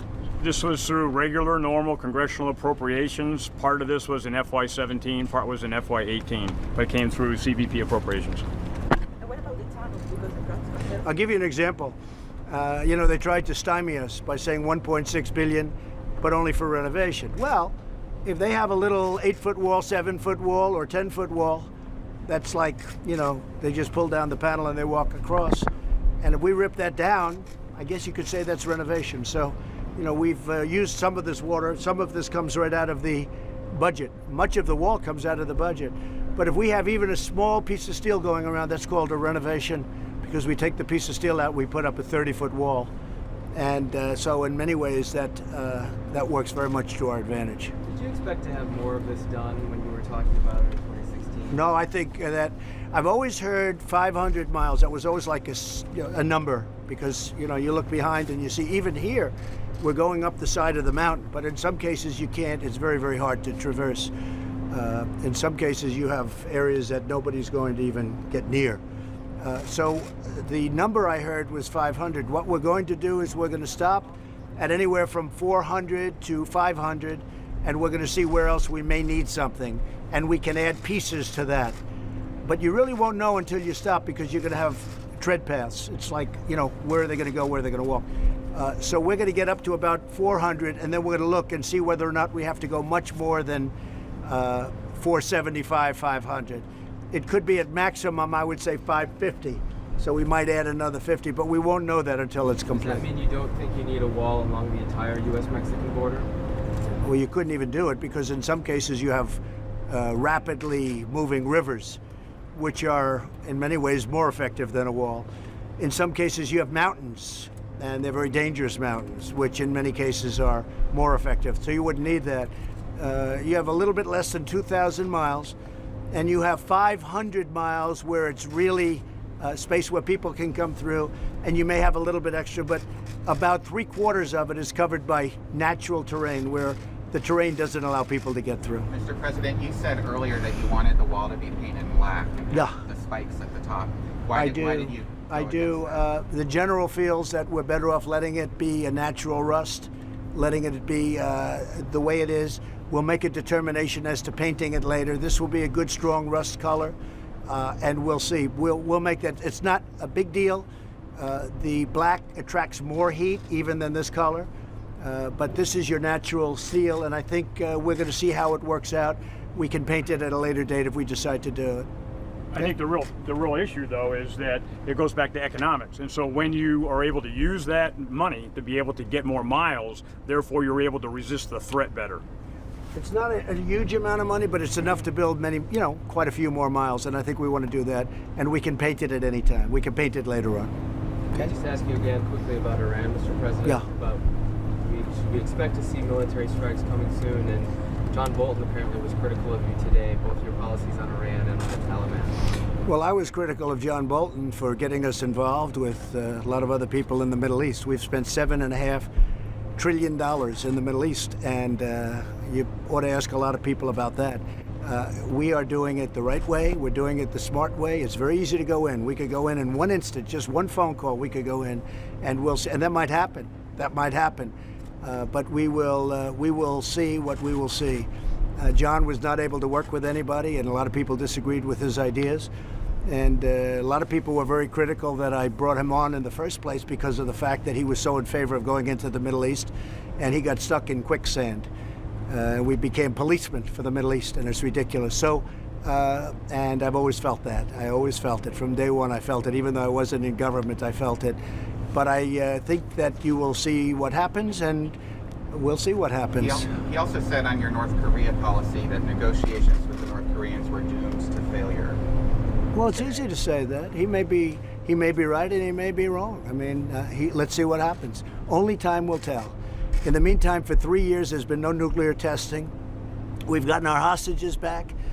We've gotten our great soldiers back who were killed, many of them, and many more are coming back. We have many more coming back.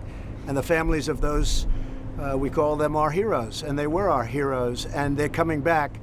And the relationship is good. So I think that's better than somebody that goes around and saying we want to use the Libyan model. He said the Libyan model. That set us back very badly when he said that. So I think John really should take a look at how badly they've done in the past, and maybe a new method would be very good. Now, with all of that being said, maybe a very powerful attack. We've never had a military as strong as our military right now because of what we've done. And when I first came into this position, our military was in very, very depleted, sad shape. You mean a powerful attack against whom, sir? I'm not saying anything. I'm saying there may be a very powerful one, and maybe it won't be necessary. We'll see. But I will tell you, guys like Bolton and others wanted to go into Iraq, and that didn't work out too well. All right, that didn't work out too well. That was a horrible idea. It was, and I put him in anyway. And frankly, everybody knows if you move wrong, he wants to, he doesn't realize that you get stuck. You get stuck. And they got stuck, and I'm unsticking it, okay? I'm unsticking it. And we're doing a great job. North Korea, we'll see what happens. And frankly, in the Middle East, we'll see what happens. It's very fluid. A lot of things can happen. Rough things and not such rough things. And by the way, very, very easy to go in. One phone call, we go in. That's a very easy thing. And it doesn't have to be today. It can be tomorrow. And it can be in 2 weeks from now. You understand? The Fed cut the rate today. Well, I think it's fine. I think that, frankly, they should have acted faster. They raised far too quickly, and they lowered too soon. And you look at Germany, where they're actually getting paid money to loan money. They get paid to loan money. Japan gets paid to loan money. And we're a much better credit than anybody in the world. We're a much better credit. And because of our Fed, we're actually paying interest. So I'm not a fan. We have no inflation. We have an unbelievable economy. And we have no inflation. That's a very big thing, Peter. So he just did this a little while ago. Some people thought he might do 50 instead of 25. He did 25. I figured he'd probably do 25. I think that they made some mistakes. And the mistake was he raised too fast and he lowered too slow. But despite that, we have a great economy. We're the greatest economy in the world. We're doing really well. Our businesses are doing very well. And regardless, but I thought it would give us an advantage. When other countries are doing it and we're not doing it, it becomes a little bit tougher competitive-wise, but we're so much better than everybody else, it really doesn't matter. I want to just thank everybody. I hope you folks see the level of talent that's involved here, the level of quality that's involved here. If you came back here in 2 months, you would see this would be a paved road right through the middle, and you'll have Border Patrol all over the place, but they're not going to have to work too hard because nobody's getting over the wall. And if they get over the first one, they're not getting over the second one. And I think most importantly, I want to thank you folks. Great job. Really great job. Mr. President? Yes. There's a tradition here on the border that anyone who works on the wall signs the wall for us.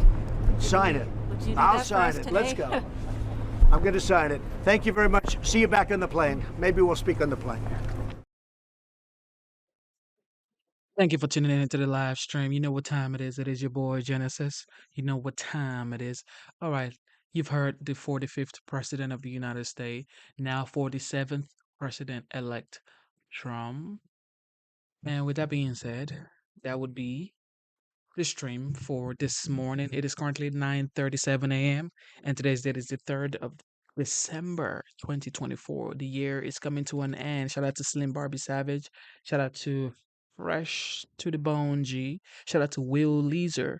Shout out to Empty Head Biden. Empty Head Biden. Ooh-wee. Wesley Warren. You know what time it is. And Moncref.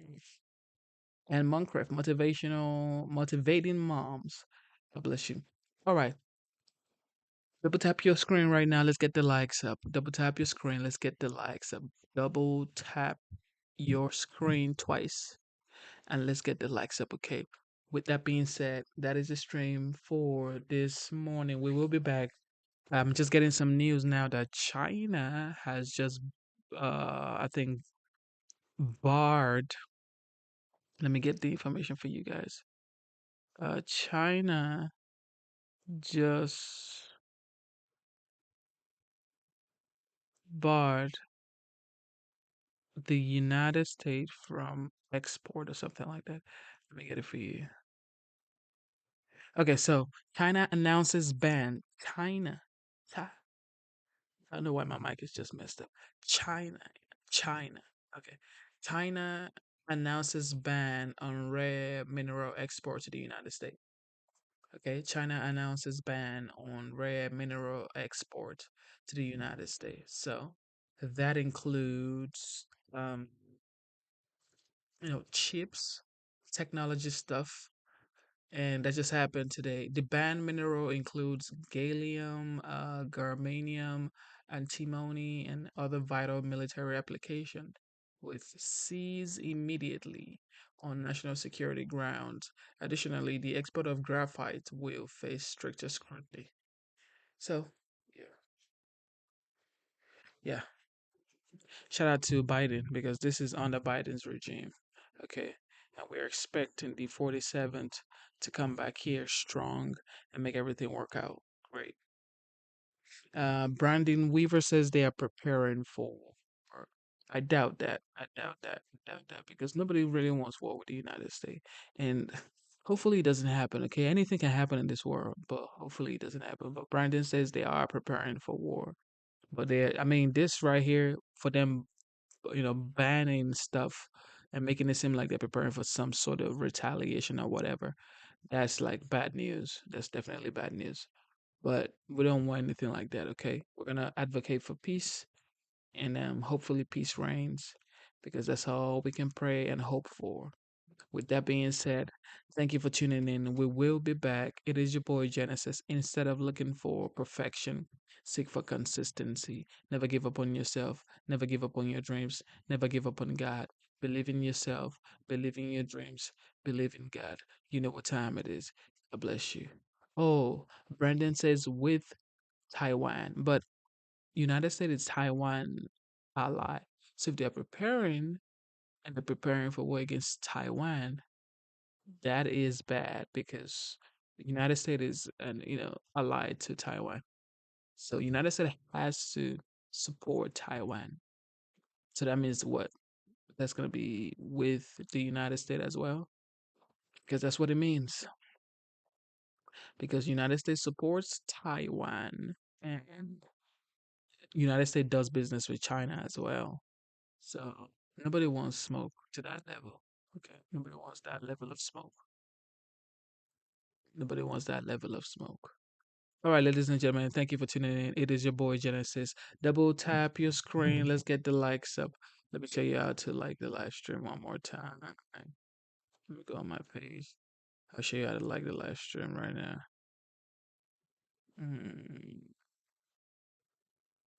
So this is the screen right here. You double tap your screen.